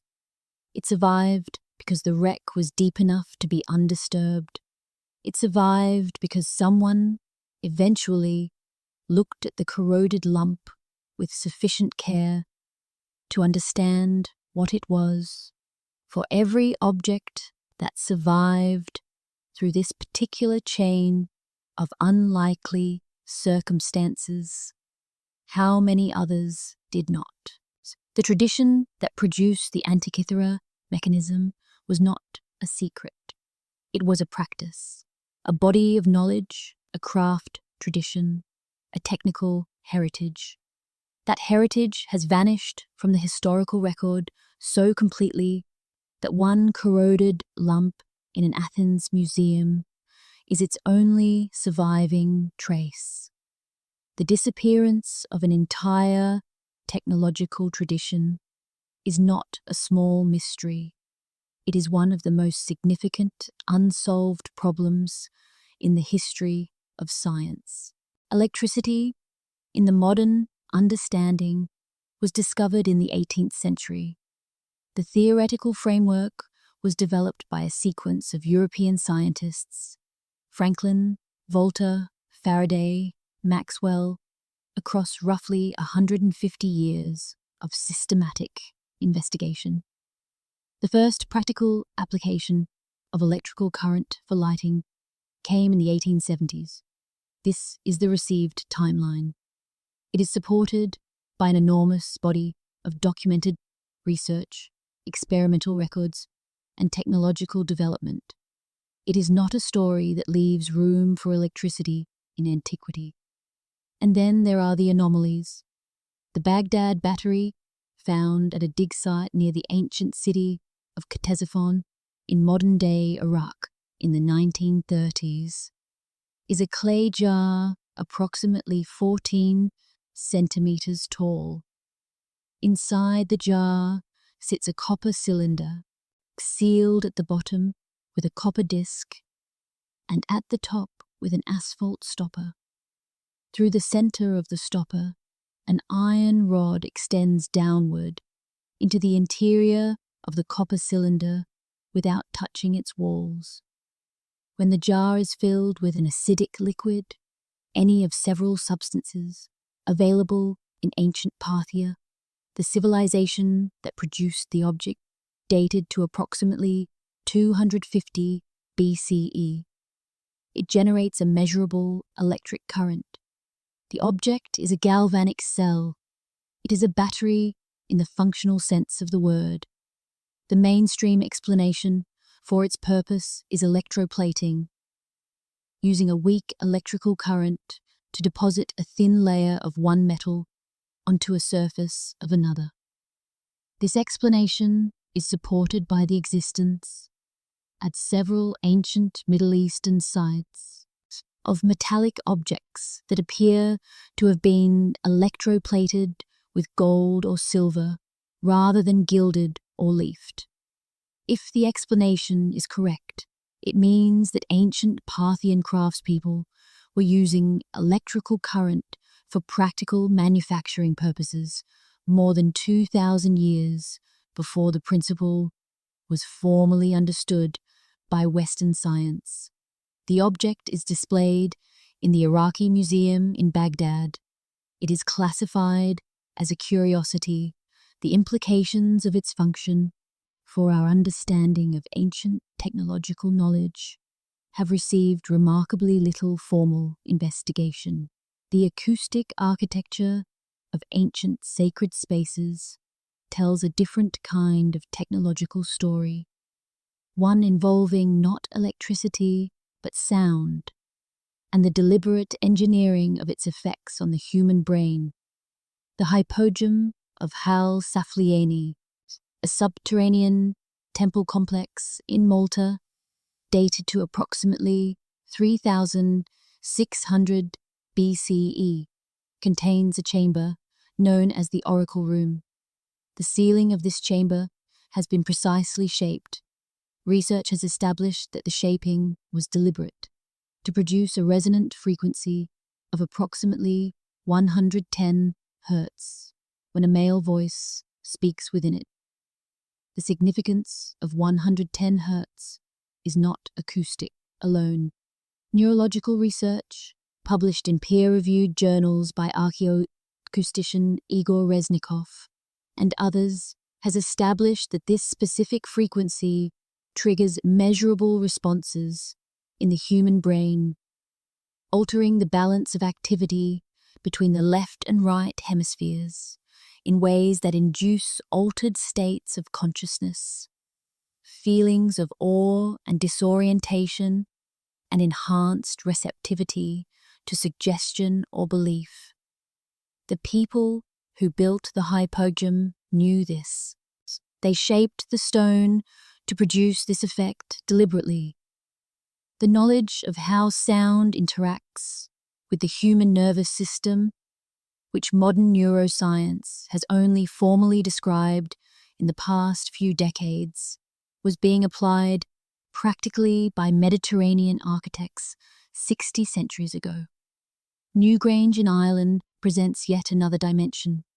The passage tomb, dated to approximately 3,200 BCE, older than Stonehenge, older than the Egyptian pyramids, was designed around a precise acoustic principle. The stone passage creates a chamber at its center that amplifies and concentrates sound in a way that transforms the ordinary human voice into something vast and resonant. The engineering of this effect required an understanding of how sound waves travel through enclosed stone spaces and how they can be concentrated and amplified through specific chamber geometry. This understanding was encoded in the construction of a monument whose builders did not, according to any accepted record, have access to the mathematical tools required to calculate it. They did not calculate it. They knew it. The knowledge preceded the mathematics.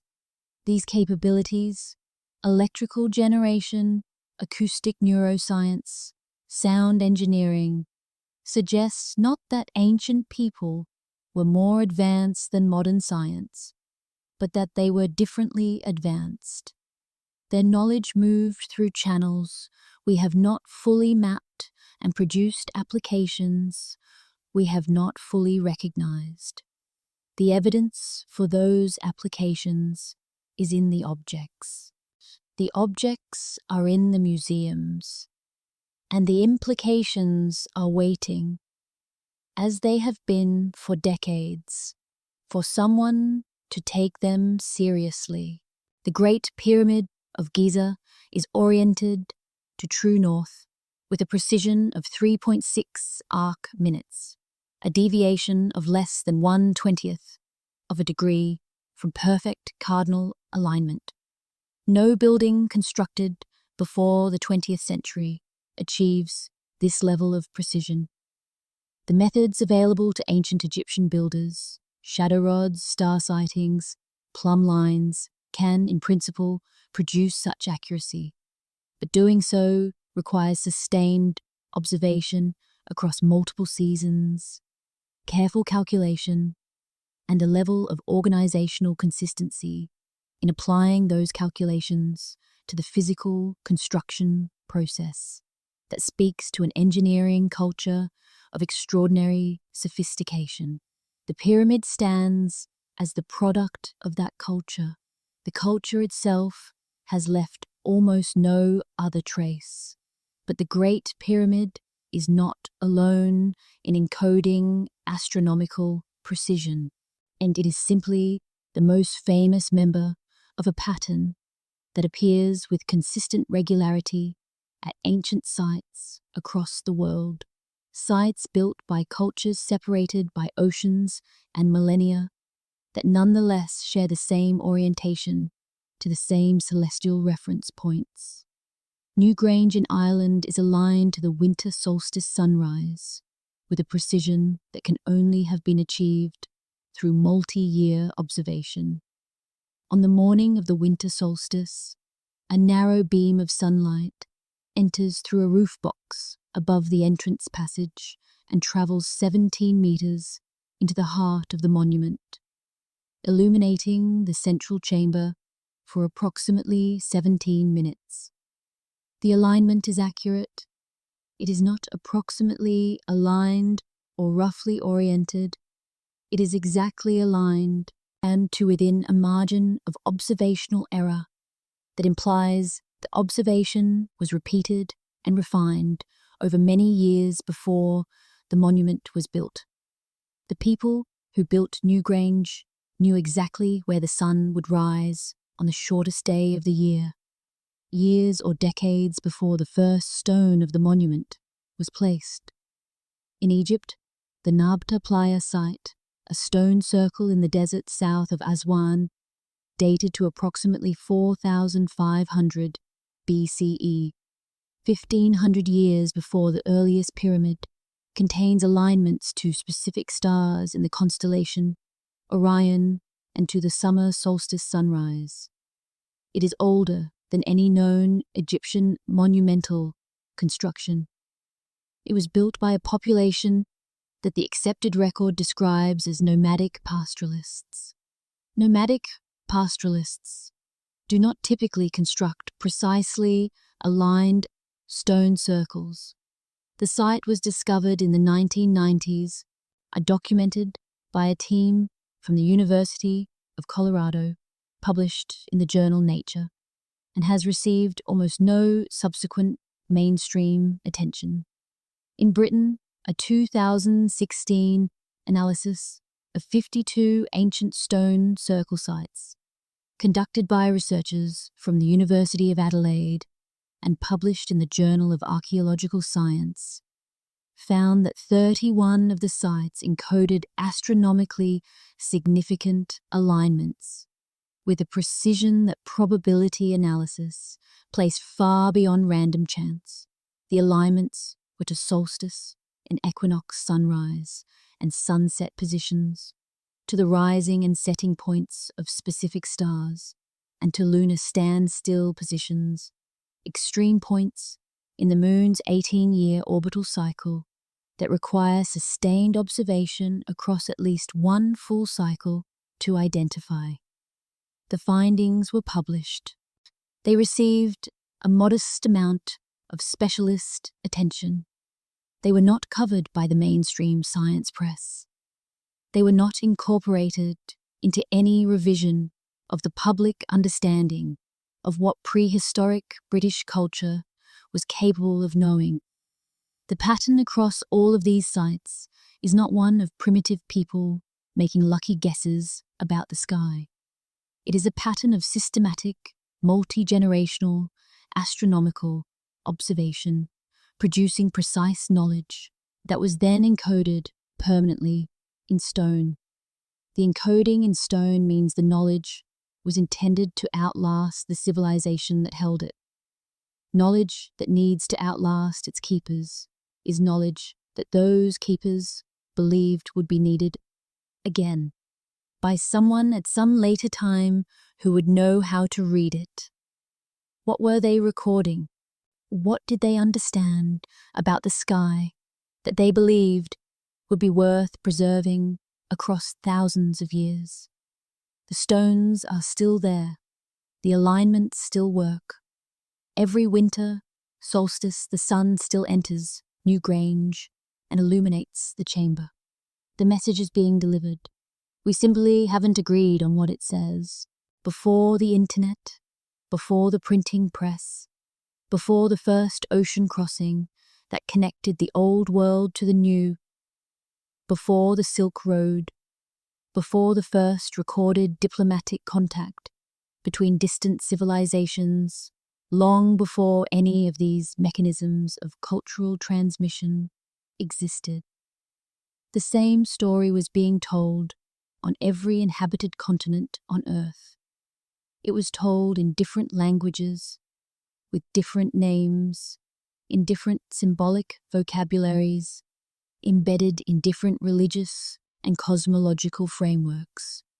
But the structure of the story was identical. There were beings who came before us. They were larger than we are. They were more powerful. They built things we cannot build, and they are gone.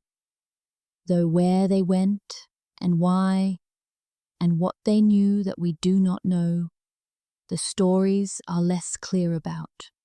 The Nephilim appear in the Hebrew Bible, translated variously as giants, fallen ones, or mighty men, described as the offspring of divine beings and human women, a race of exceptional physical stature who inhabited the earth before the Great Flood. The Titans of Greek mythology are pre-divine beings of enormous size who preceded the gods of Olympus and were eventually overthrown and imprisoned beneath the earth. The Norse Jotnar, frost giants, fire giants, stone giants are among the oldest entities in Norse cosmology, predating the gods who later subdued them. The Hindu tradition contains the Asura, Vast, ancient, powerful beings engaged in eternal conflict with the younger deities of the Vedic pantheon. The Aztec texts describe the Quinametsin in a race of giants who built the ancient cities and were destroyed in a great catastrophe before the current era of humanity began. The Maori traditions of New Zealand tell of the Turehu and Patupaerehe, ancient, tall, pale-skinned beings who inhabited the land before the Polynesian arrivals. Aboriginal Australian traditions contain references to ancient beings of extraordinary physical stature who shaped the landscape in primordial times. The conventional interpretation is that these traditions are expressions of a universal human psychological tendency, the need to populate the mythological past with beings greater than ourselves, to explain the achievement of things that seem beyond ordinary human capacity. Carl Jung described this tendency as the archetype of the giant, one of the recurring figures of the collective unconscious. The explanation is elegant and broadly applicable. It accounts for the universality of the motif by grounding it in shared psychological architecture rather than shared historical experience. But the giant myth carries details that the purely psychological explanation struggles to absorb. The Nephilim are given specific genealogies, specific locations, specific descendants, a level of geographic and biographical specificity unusual for a purely symbolic figure. The Greek tradition places the Titans in specific prisons beneath specific mountains. The Aztec texts describe the Quinametsin as the builders of specific cities, Teotihuacan among them, with an architectural legacy that the Aztecs themselves acknowledged they could not explain by their own capabilities. The Norse tradition gives the Jotnar a geography, Jotunheim a specific realm with specific boundaries. These are not the details of archetypes. They are the details of something that at some level of transmission someone believed to be literally true. In the 19th century, American newspapers carried an extraordinary number of reports of skeletal remains of unusual size being discovered during construction, farming, and mining operations across the continent. The New York Times, the Smithsonian Institution's own publications, regional newspapers of unimpeachable local reputation, all recorded these discoveries with a matter-of-fact tone reserved for verifiable facts, not sensation. And then, at some point in the early 20th century, these reports stopped. Not because the finds stopped, because the institutional response to them changed. What had been reported became classified as anomalous, then as dubious, then as not worth reporting. The mythology was always there, the physical evidence was there, and then, systematically and without explanation, the physical evidence went away. In 1833, soldiers digging at a military installation near the town of Lompoc, California, broke into what appeared to be an ancient burial. Inside, they found the skeletal remains of a human being. This finding would not be remarkable except for the dimensions of the skeleton, which multiple witnesses estimated at approximately 11 feet in height. Surrounding the remains were carved shell artifacts, stone implements, and other objects consistent with a deliberate interment of significant ceremony. The finding was documented in the local press. The remains were transferred to the Smithsonian Institution in Washington, D.C. Their current location in the Smithsonian's holdings is not publicly documented. This case is not an isolated anomaly. Researchers Jim Vieira and Hugh Newman spent several years cataloguing similar reports and published their findings in a work documenting over 1,500 cases of anomalously large skeletal remains reported in American newspapers and historical records between 1840 and 1950. The cases come from states across the continent. They involve remains estimated at heights ranging from 7 to over 11 feet. They were reported by farmers, miners, construction workers, local officials, and in many cases by representatives of academic and governmental institutions who arrived to document and collect the finds. The Smithsonian Institution appears in a significant number of these reports as the receiving institution. The organization to which the remains were transferred for study and cataloguing. Of the remains documented in those 1,500 cases, researchers have been able to locate publicly accessible records of virtually none of them in the Smithsonian's holdings. This does not necessarily mean the remains have been destroyed. The Smithsonian holds an estimated 30,000 sets of human remains in its collections. Most are not publicly catalogued in a manner that allows external researchers to search for specific finds, but the complete absence from the accessible record of 1,500 historically documented discoveries, all transferred to the same institution, is a pattern that resists comfortable explanation. In 2014, a researcher filed a Freedom of Information Act request with the Smithsonian Institution, requesting records related to the collection, storage, and current status of human skeletal remains displaying size measurements in excess of standard human range. The Smithsonian's response acknowledged the existence of records relating to unusual skeletal finds, but cited research confidentiality provisions and the requirements of the Native American Graves Protection and Repatriation Act in declining to provide specific documentation. NAGPRA is a law designed to protect Native American remains and ensure their repatriation to affiliated tribes upon request. It is, in most of its applications, exactly what it claims to be. But as applied in this case, it functioned as a reason not to disclose what was in the collection, which is precisely the opposite of its stated purpose. The audit trail here is not theoretical.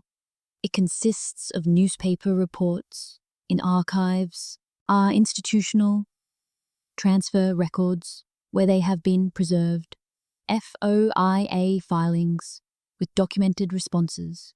The existence of the finds is documented. The transfer to a specific institution is documented.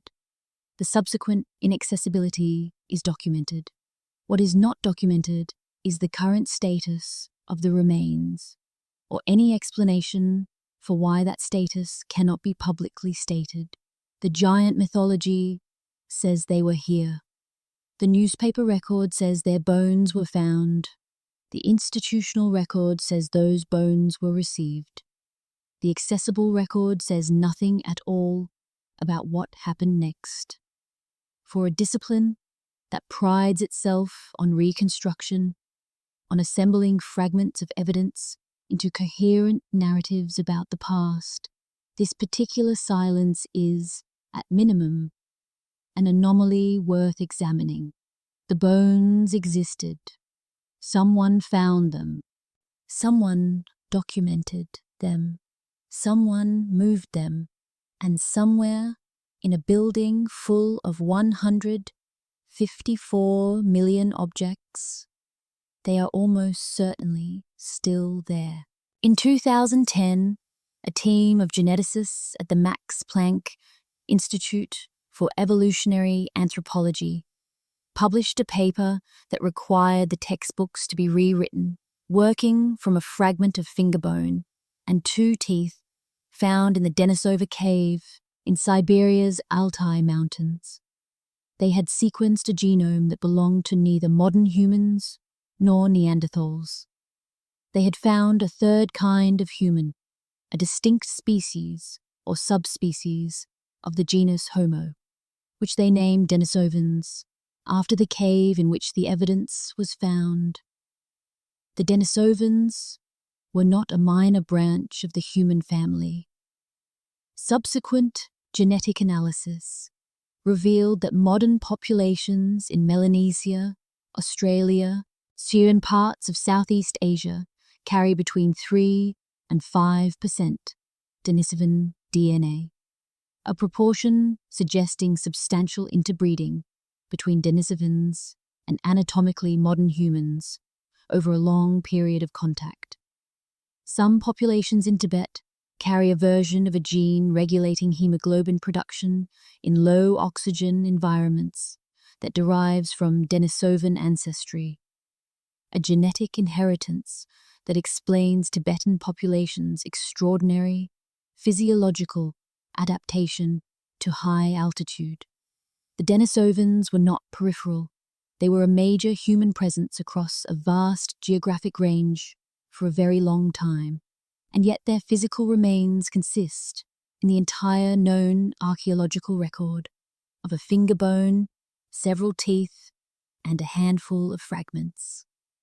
For a population that occupied a range extending from Siberia to Southeast Asia, that interbred extensively with modern humans, and that left a measurable genetic legacy in modern populations across a wide geographic area, the fossil record is essentially non-existent. This discrepancy tells us something important. It tells us that the fossil record, the physical remains that survive and are found and are recognized for what they are, is not a complete account of who was here. It is a fragmentary, accident-dependent, preservation-dependent, recognition-dependent account of a reality far more complex than the record itself suggests. If a major human population can leave an extensive genetic legacy and almost no physical trace, the argument that the absence of physical evidence proves the absence of a population becomes considerably less convincing. The Paracas skulls return here with new significance, and the DNA analysis conducted on several of them, producing results the researcher described as containing unrecognized mutations outside any known human haplogroup, may or may not survive rigorous peer review. The opportunity for that review has not, for reasons already discussed, been fully provided. But the physical characteristics of the skulls, the absent parietal suture, the expanded cranial volume, are facts. They are observable, they are measurable, they do not disappear when the DNA findings are set aside. They remain there, on display, in a museum in Peru, representing a physical morphology that the accepted map of human variation has no comfortable place for. The human family tree is not a simple diagram. It has branches that the fossil record has not yet found. It has intersections that the genetic record has only recently begun to reveal. It has, almost certainly, chapters that neither the fossil record nor the genetic record has yet illuminated.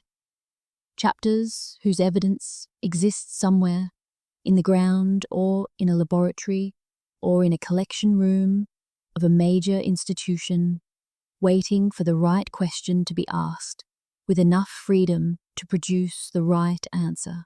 What we know about human origins has expanded dramatically in the past 20 years.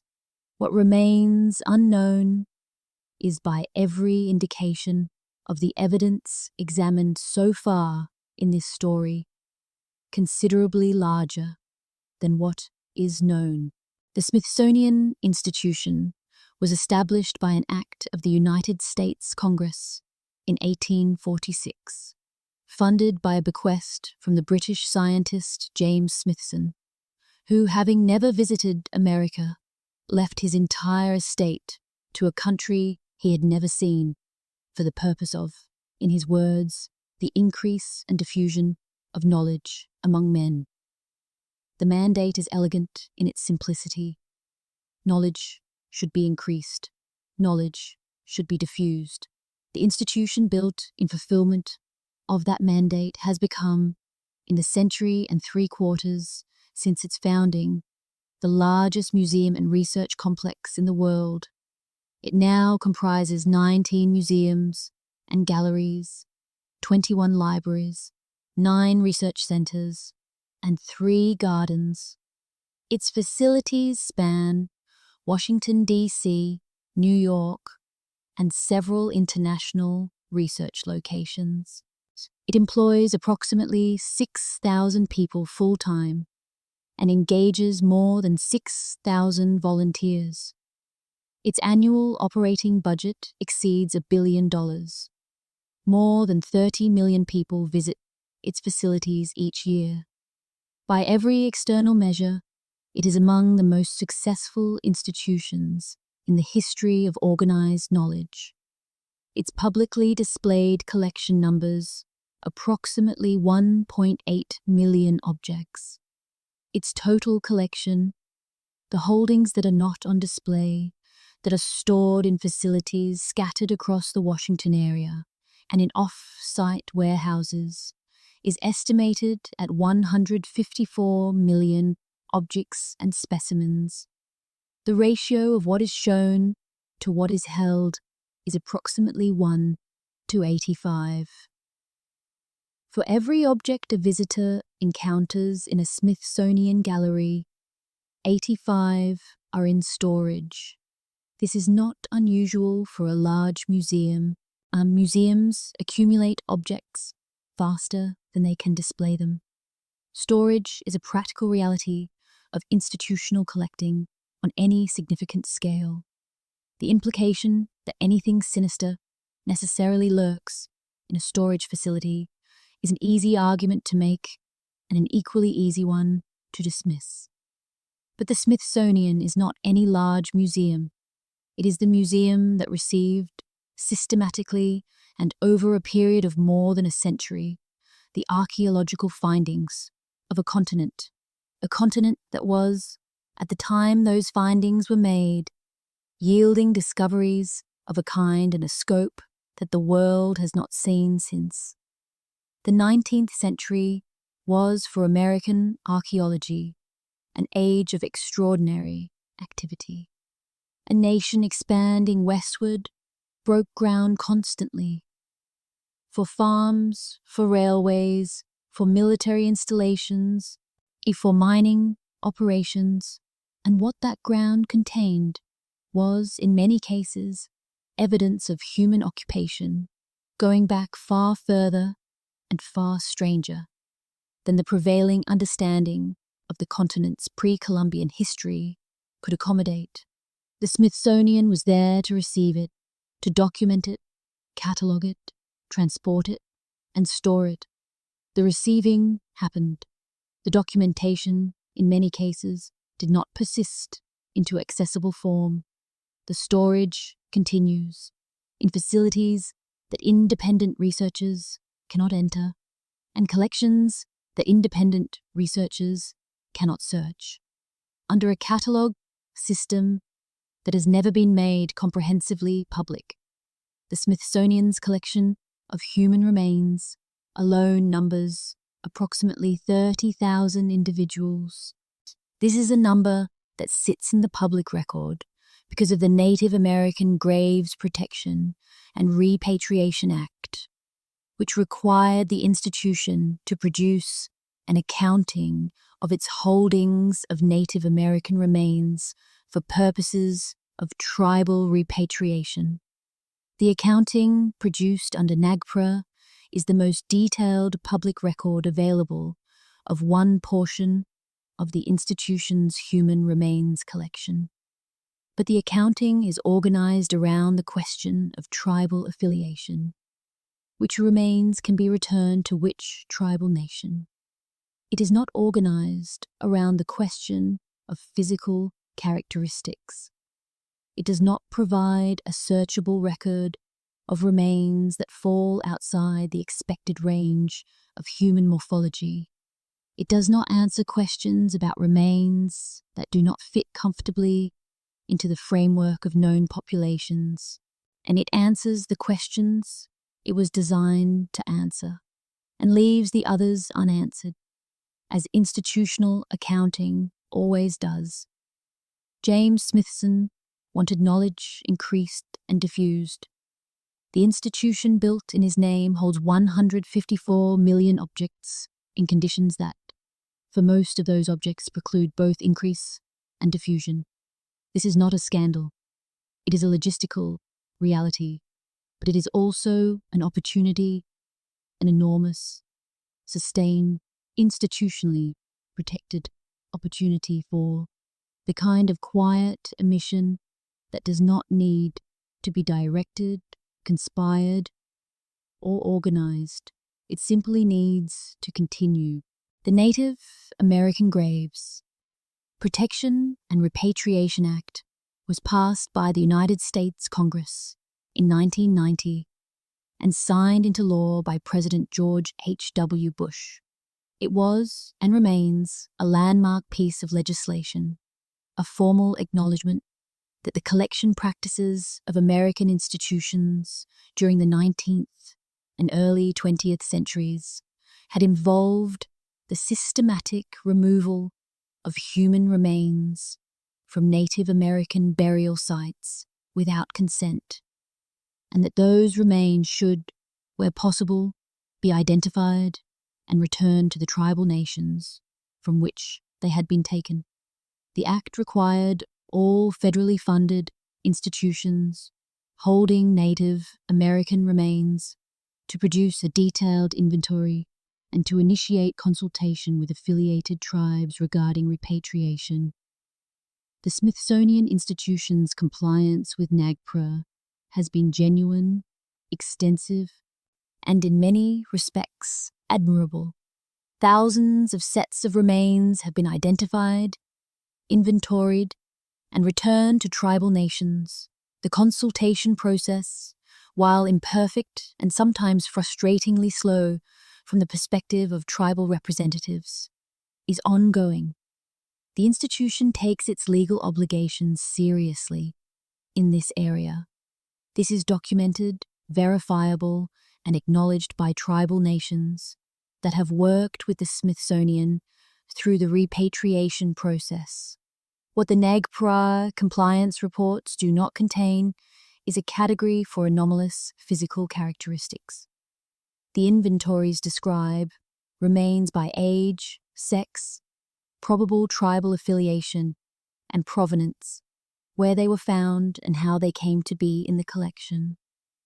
They do not describe remains by height, by cranial morphology, or by any physical characteristic that might indicate that a particular set of remains falls outside the accepted range of human physical variation.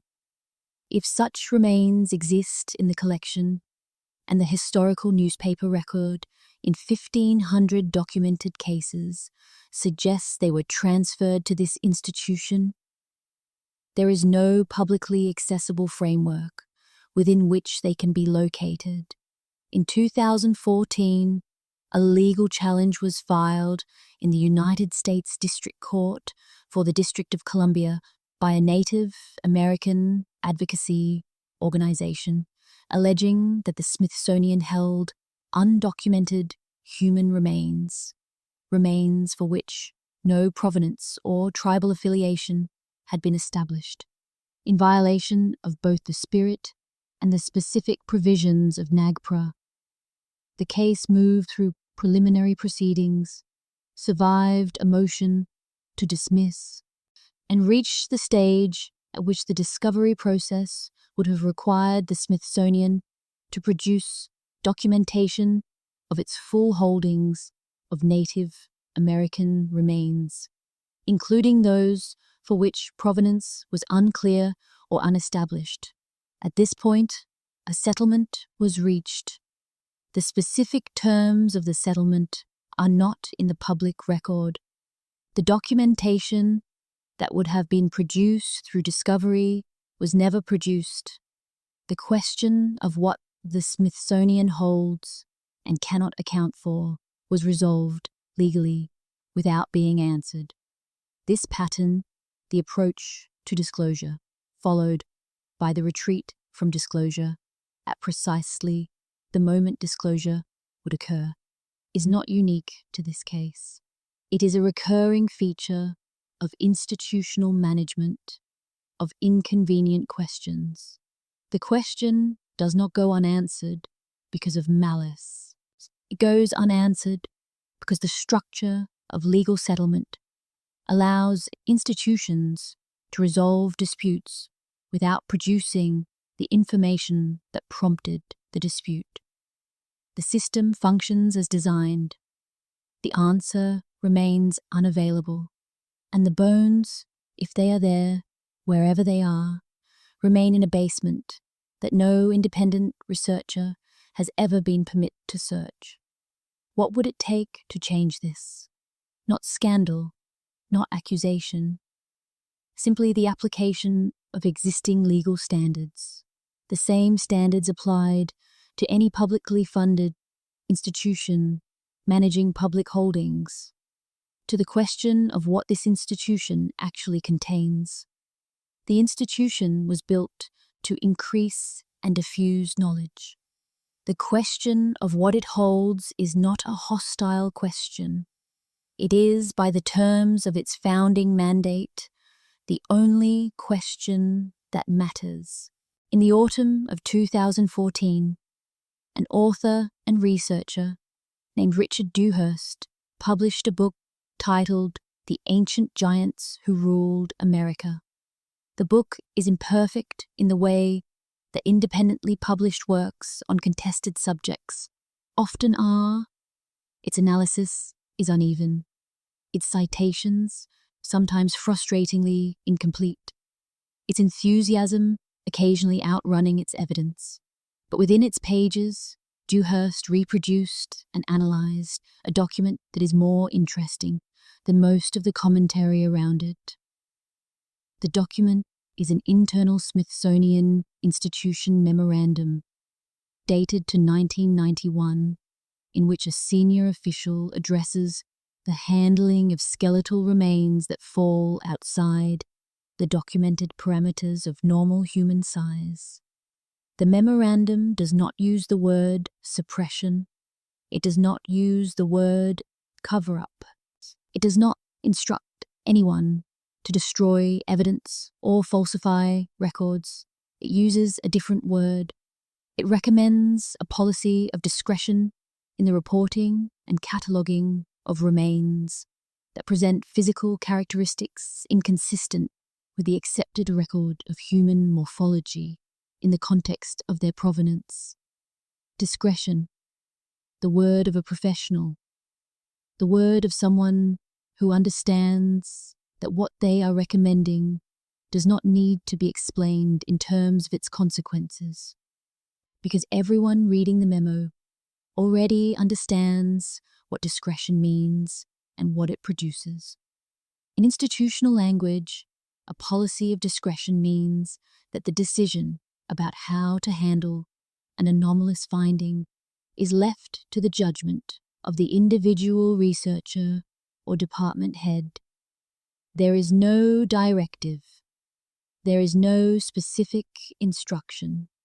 There is simply the understanding that findings which create paradigm problems should be managed with appropriate care that in practice means they are not publicized, not flagged in accessible records, and not brought to the attention of people outside the institution who might have opinions about them.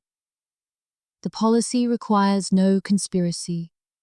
It requires only a shared professional culture in which the handling of inconvenient evidence is understood, without it needing to be stated to mean its quiet absorption into the institutional body rather than its public presentation. This is not a new practice. It is a very old one. Thomas Huxley, Darwin's most prominent advocate in the 19th century and one of the most influential scientists of his era, he wrote privately about the need to be selective in the evidence presented to a public not yet prepared to receive the full implications of evolutionary theory. He was not being dishonest. He was being strategic, managing the pace of paradigm change in a way he believed would produce better outcomes than full disclosure. The Smithsonian memo operates in the same tradition with the same logic. The people who wrote it and acted on it were not villains. They were professionals managing the collision between what their institution had found and what the world, in their judgment, was ready to know. The problem with this logic, the problem Huxley faced, and the problem the Smithsonian faces, is that the judgment of readiness belongs to the institution, not to the public. The institution decides what the public can handle. The institution decides when the time is right. And in the absence of external pressure, that time has a way of never arriving. The memo is from 1991. The policy it describes, or something very like it, appears to have preceded it by decades and to have continued after it. The remains that prompted the policy are in a building. The building contains 154 million objects. The accessible catalogue does not describe them. The founding mandate says, increase and diffuse knowledge. The policy says, exercise discretion. The most dangerous cover-up in the history of archaeology has never needed a villain. It has needed, and had, something far more durable. A system, a professional culture, and a word, just one word, that everyone in the institution understood exactly how to use. Robert Schoch holds a doctorate in geology and geophysics from Yale University. He is a tenured faculty member at Boston University. He has published peer-reviewed research in geological journals across a career spanning more than 3 decades. He is, by every professional measure, a credentialed scientist operating within the mainstream of his discipline. In 1991, he looked at a famous monument, applied the standard tools of his training to the stone it was carved from, and reached a conclusion that the archaeological establishment has never forgiven him for. The Great Sphinx of Giza is carved from the limestone bedrock of the Giza Plateau. Its body, the long, recumbent lion shape, sits within a quarried enclosure, a rectangular depression cut into the plateau surface from which the stone used to build the surrounding temple complexes was removed. The walls of this enclosure, rising above and around the Sphinx's body, show weathering. The nature of that weathering is what Schoch, as a geologist, examined. Weathering of rock occurs through several mechanisms, and different mechanisms leave different physical signatures. Wind erosion produces horizontal striations, parallel lines of erosion following the prevailing wind direction. Water erosion from rainfall produces vertical, undulating profiles, rolling wave-like patterns of surface removal that follow the drainage of water down the rock face. The weathering on the walls of the Sphinx enclosure is vertical and undulating. It is the signature of rainfall erosion, And this observation is not controversial in a geological sense. It is standard reading of a geological surface. What makes it controversial is what it implies for the date of the monument. The limestone walls of the Sphinx enclosure show the degree of rainfall, weathering that, given the known rate at which limestone weathers under rainfall in the region, and given the known climate history of the Nile Valley, could only have accumulated during a period of significantly higher annual rainfall than Egypt has experienced for the past 5,000 years. The last period in which the Giza region received rainfall sufficient to produce this degree of weathering was approximately 7,000 to 9,000 years ago. The early to middle Holocene period, when the Sahara was significantly wetter and greener than it is today. This places the carving of the Sphinx, or at minimum the carving of the enclosure walls, at a date thousands of years earlier than the fourth dynasty of the Old Kingdom, to which Egyptology has traditionally assigned it. Schoch presented these findings at the annual meeting of the Geological Society of America in 1991. The presentation was covered by the New York Times. The geological evidence was reviewed by colleagues in the earth sciences who found the methodology sound, and then the Egyptological community responded, not with counter-geological analysis, not with an alternative reading of the weathering evidence, but with the argument that a geologist was not qualified to make claims about an archaeological monument.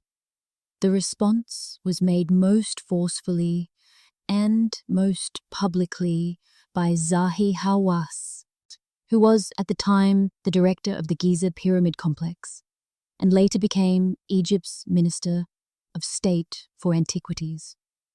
Hawass described Schoch's findings in several public forums as worthless. He did not produce a geological counter-analysis. He did not engage with the specific weathering evidence. He stated, from a position of authority over the site, that the findings were without value. No geologist of comparable credential has published a direct scientific rebuttal of Schoch's weathering analysis. The argument against his conclusion has been made entirely in terms of archaeological dating methods and Egyptological authority, neither of which has any direct bearing on a geological observation about limestone weathering patterns. The geological question has not been answered. It has been outranked. And Schoch has continued his research, continued his publications, and continued to find that the conversation the evidence demands is the one that the institutional gatekeepers of Egyptology have chosen consistently not to have. Virginia Steen McIntyre did not set out to challenge the history of human civilization. She was a geologist employed by the United States Geological Survey, assigned to a research team working at an archaeological site in Mexico called Huayatlaco. Her job was to date the layers of the site using standard geological methods to establish, through careful analysis of the stratigraphy and the physical and chemical properties of the deposit layers, a reliable chronological framework for the human activity the site contained. She was good at her work. She was thorough. She used not one dating method, but 4. Uranium series, dating of animal bones, from the same layer as the human artifacts. Zircon fission, track dating of a volcanic ash layer above the tool-bearing deposit. Tephra hydration dating of volcanic glass shards, and standard stratigraphic correlation. All four methods converged on the same date for the tool-bearing layers of the site. The date was approximately 250,000 years before the present. This date is not compatible with any accepted model of human presence in the Americas. The orthodox position places the first arrival of humans in the Americas at somewhere between 15 and 20,000 years ago via a land bridge from northeastern Asia. A date of 250,000 years before the present would place human activity at Huayatlaco in the same geological period as the Middle Paleolithic in the Old World, the era of Neanderthals, long before any modern human population had reached Asia, let alone crossed to a new continent. Steen McIntyre reported her findings through the appropriate channels. The response was not scientific engagement. The project was reorganized. Her data was set aside. A revised report was produced by other members of the team that omitted the anomalous dating results. When Steen McIntyre attempted to publish her findings independently, the paper was delayed, revised under pressure, and eventually published in a small journal years after it was originally submitted. Her position within the Geological Survey became untenable. Her career in government-funded research effectively ended. She later described the experience in correspondence that has been quoted by multiple researchers. She had expected that anomalous findings would prompt investigation, discussion, and ultimately resolution. That science would do what science is supposed to do. What she found instead was that the anomalous findings prompted management. The management was effective. The question of what 250,000-year-old tools were doing in the Americas, if that is what they were, was not answered. It was made to go away. The pattern extends to Richard Leakey, whose discovery of a remarkably modern-looking skull, designated KNM-ER1470, in 1972, at a site near Lake Turkana, in Kenya, produced a dating result that placed the skull at approximately 2.9 million years old. The skull's morphology was difficult to reconcile with what was expected of a human ancestor at that date. The pressure on the dating was sustained and professional. Over the following years, the date was revised downward significantly through a process that involved re-examining the geological context of the find rather than re-examining the skull itself. The original date was not refuted by new evidence. It was revised by new interpretation of the same evidence, producing a date more consistent with existing models of human evolution. Gunnar Thompson spent years documenting evidence for pre-Columbian contact between the Old and New Worlds, maps, artifacts, botanical evidence, linguistic parallels, and submitted his research to every major academic journal in the relevant fields. Every submission was rejected.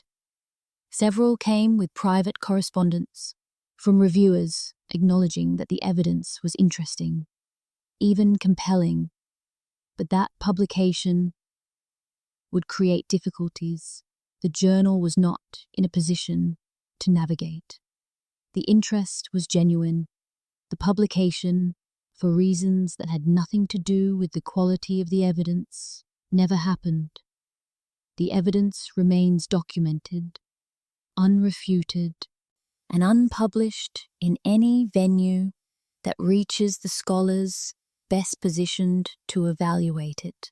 There is a thing that happens to people who find too much, not a dramatic thing, not the kind of thing that makes headlines or produces martyrs, a quiet thing that occurs slowly enough that the person experiencing it might not recognize it as a pattern until it is complete.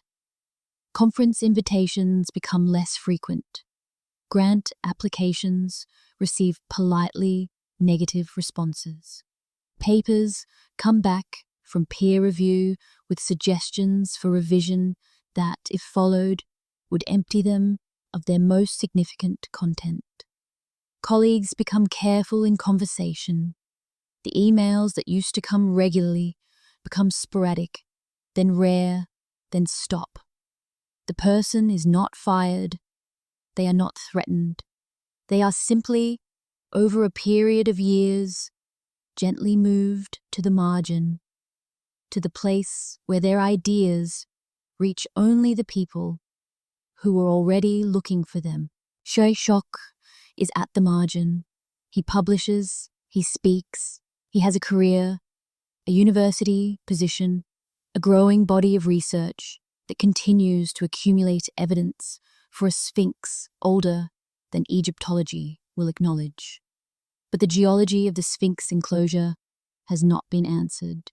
It has been marginalized, which is not the same thing. Steen McIntyre is at the margin. Thompson is at the margin. Cremo and Thompson are there. The researchers who reported anomalous skeletal remains are there. Those who are still alive and willing to be found. The margin is a real place. It contains real people with real credentials and real evidence. It is simply not connected to the channels through which evidence becomes established knowledge. What the margin does not contain, and this is the point worth sitting with, is a refutation. So the geological analysis of the Sphinx weathering has not been scientifically refuted. The dating evidence from Huayatlaco has not been scientifically refuted. The Paracas skull findings have not been scientifically refuted. They have been dismissed, ignored, cited only by other marginal researchers, whose citation in turn deepens the marginal status of the original work. But the evidence itself, the weathering patterns, the dating results, the physical characteristics of the skulls, sits unchanged, waiting for the institutional conditions that would allow it to be properly addressed. Those conditions are not impossible to imagine. They require only that the standard of evidence be applied consistently, that geological observations be evaluated by geologists, that dating results be challenged with better dating rather than with institutional authority, that physical characteristics be described accurately regardless of what they imply for the models that depend on them being otherwise. These are not radical demands. They are the baseline requirements of honest scientific practice. The researchers who chose to speak, who chose to publish the anomalous finding rather than revise it out of existence, chose intellectual honesty over professional comfort. This choice cost them something real: funding, standing, the respect of communities they had worked for years to belong to. Whether their specific conclusions are correct is a separate question from whether their choice was right. The choice to pursue evidence wherever it leads, regardless of where it arrives, is the foundational commitment of science.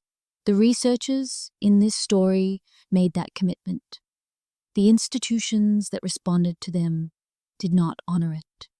The room at the end of the hall has always had people in it.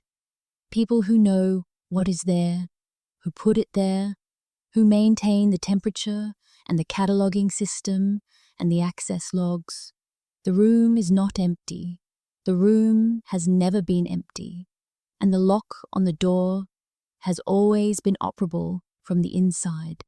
The question has never been whether someone could open it. The question has been whether anyone inside would choose to. The official timeline of human civilization is not a lie.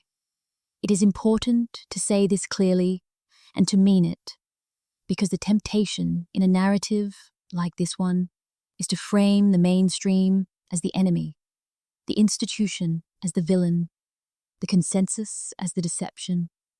That framing is wrong, and it is wrong in ways that matter. The official timeline is the product of generations of serious, dedicated, genuinely curious people, working with the best evidence and the best tools available to them. It is supported by an enormous body of converging findings from multiple disciplines. It is, within its acknowledged limits, the most reliable account of human history that humanity has ever been able to construct. This is true and worth honoring. It is also incomplete, and the incompleteness is not random. It has a shape.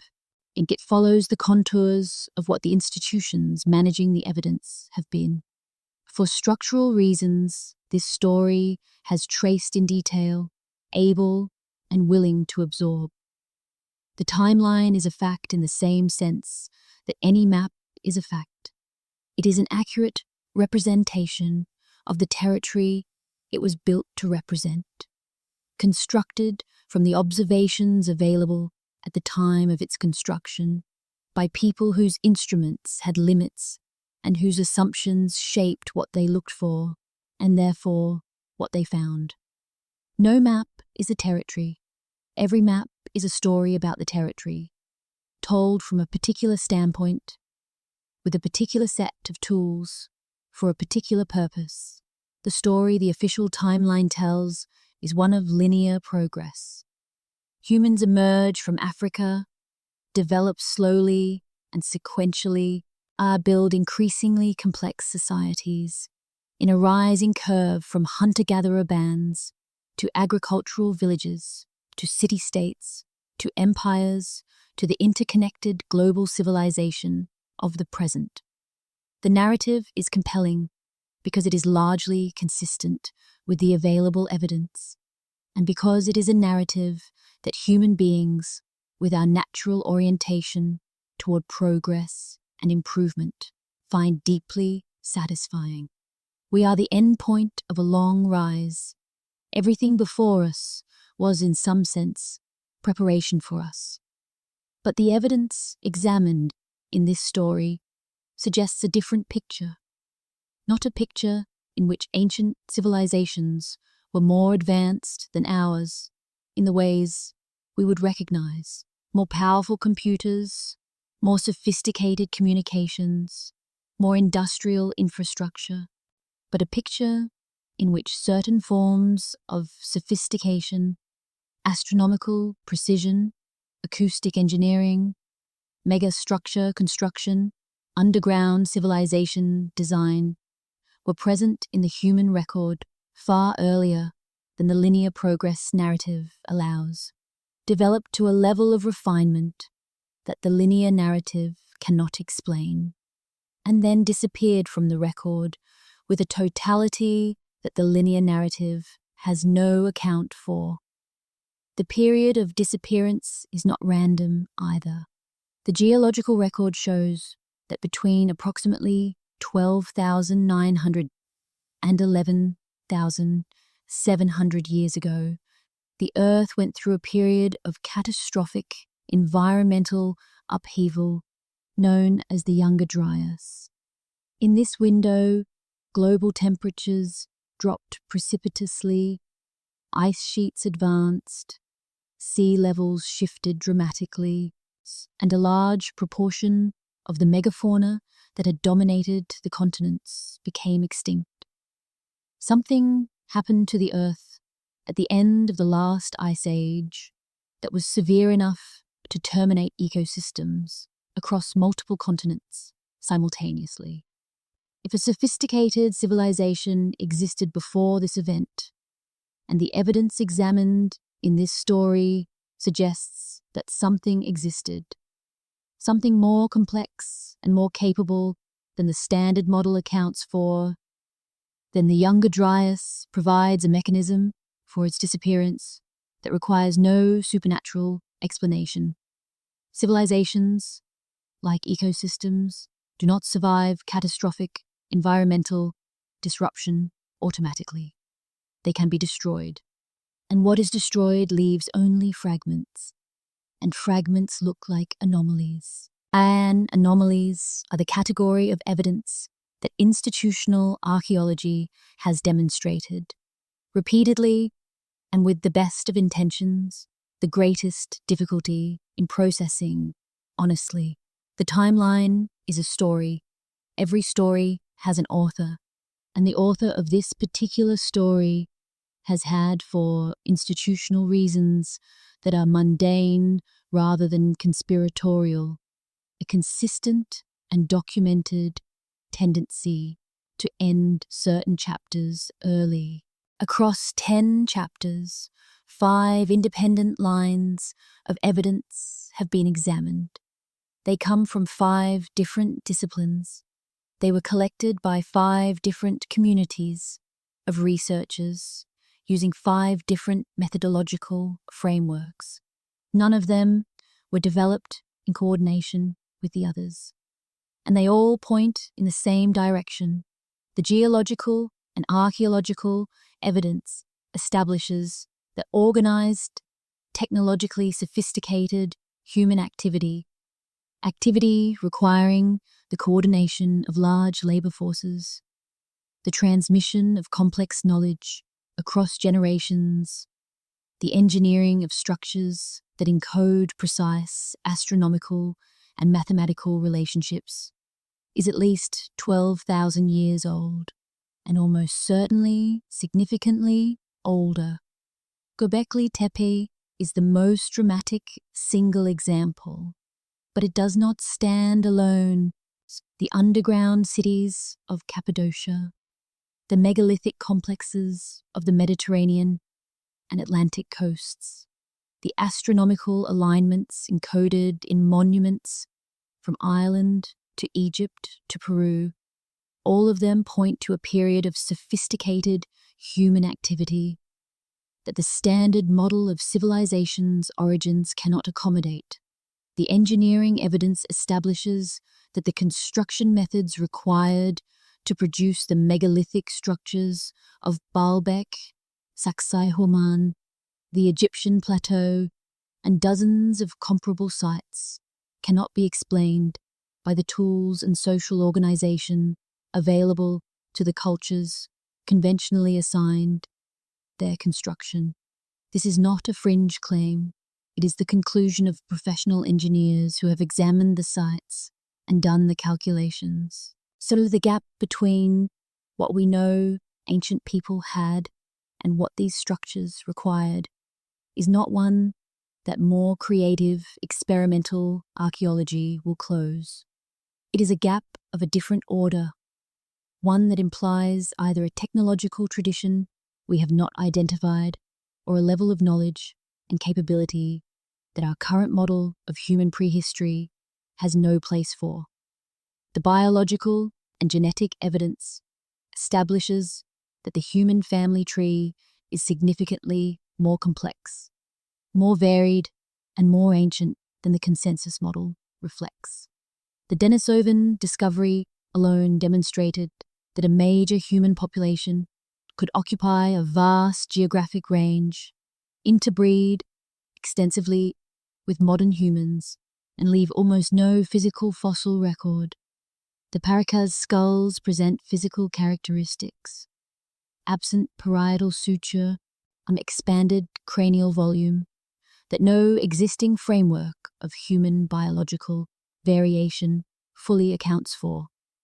The DNA findings from those skulls, however preliminary and however contested the conditions of their analysis, deserve proper scientific investigation rather than the convenient response of insufficient interest.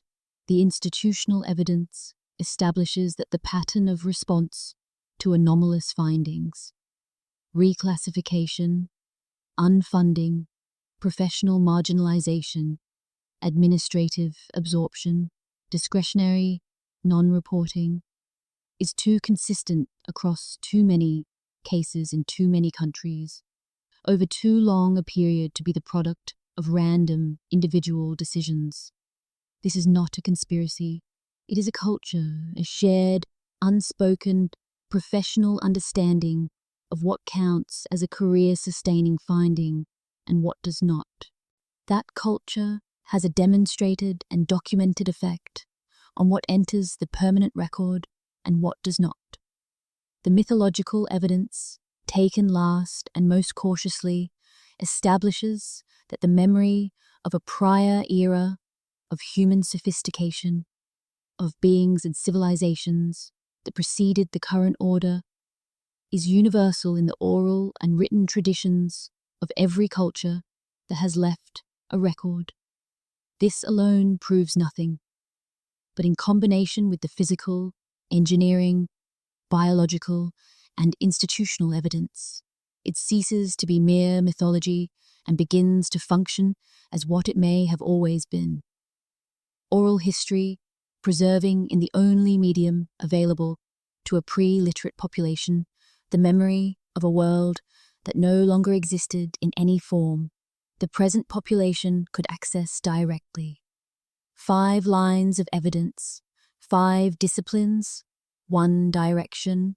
In any other field of inquiry, this convergence would be treated as a hypothesis with sufficient prima facie support to warrant sustained investigation. In archaeology, it has been treated as an irritant, as an ongoing inconvenience to a paradigm that would prefer, for structural reasons that are entirely understandable, to remain as it is. The paradigm is not wrong, but it is incomplete, and the shape of what it is missing has been visible to those willing to look for a very long time. There is a choice available at the end of a story like this one. The first option is to close the tab, set down the device, and return to the comfortable version of the past, the one in the textbooks, in the museum plaques, in the confident language of educational media. That version is not entirely wrong. It contains more truth than not. It represents real work by real people who devoted their lives to understanding where we came from. Setting it down entirely, exchanging it for an alternative that explains everything through the lens of suppression and hidden knowledge, would be to trade one incomplete picture for another. The second option is harder and more interesting. It is to hold the incomplete picture and the anomalies together, to carry both, to refuse to let either one eliminate the other, to maintain the productive discomfort of a question that has not been answered and may not be answered quickly. This is not comfortable. The human mind prefers resolution. It prefers a picture that holds still. But the evidence examined in this story is not a picture that holds still. It is a picture that, the more carefully you look, the more it moves, suggesting depths and dimensions that the frame of official history was not built to contain. The practical application of this discomfort is not distrust, it is specificity. Distrust is a blunt instrument.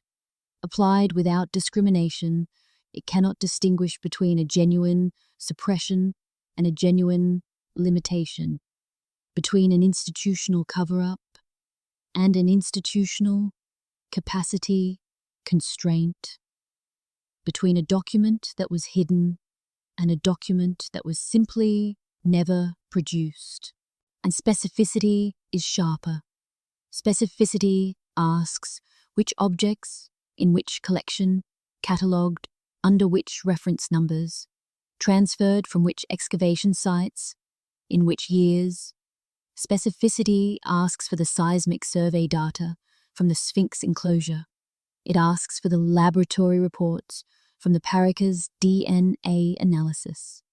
It asks for the complete NAG-free compliance records, including the provenance information for remains that could not be affiliated. Specificity produces answers that distrust cannot, because specificity is looking for something that exists, documents, data, records, rather than for a pattern of concealment that by its nature cannot be directly observed. Support the researchers who ask these questions, not the ones who provide definitive answers. Definitive answers in this territory are almost always too clean, too convenient, and too free of the genuine uncertainty that honest inquiry produces. But the ones who document what they found, how they found it, and what happened when they tried to report it, those researchers are doing the work that the official institutions, for structural reasons that are now fully visible, have not been able to do. Read the primary sources, not the summaries of the summaries, the papers themselves, the geological surveys, the dating reports, the DNA analyses, the institutional correspondence obtained through FOIA requests. The primary sources contain the specificity that the popular accounts typically lose. They also contain frequently a degree of uncertainty and qualification that the popular accounts also lose. An honest accounting of what the evidence shows and what it does not show. What the findings mean and what they might mean and what they cannot yet determine. That honesty is worth more than certainty. The room at the end of the hall has always been there. Every generation inherits the corridor that leads to it. Most generations walk past. They have places to be, things to accomplish, a world that works within the framework they have been given, and that there is every practical reason to accept. But occasionally, someone stops, looks at the door, tries the handle, and finds that the door was never locked, only closed by the weight of everything that the official story required to be true, pressing on it from the other side. The weight can be moved, not all at once, not without consequences, but it can be moved. It has always been movable. The only question that has ever mattered in this story is whether you are willing to push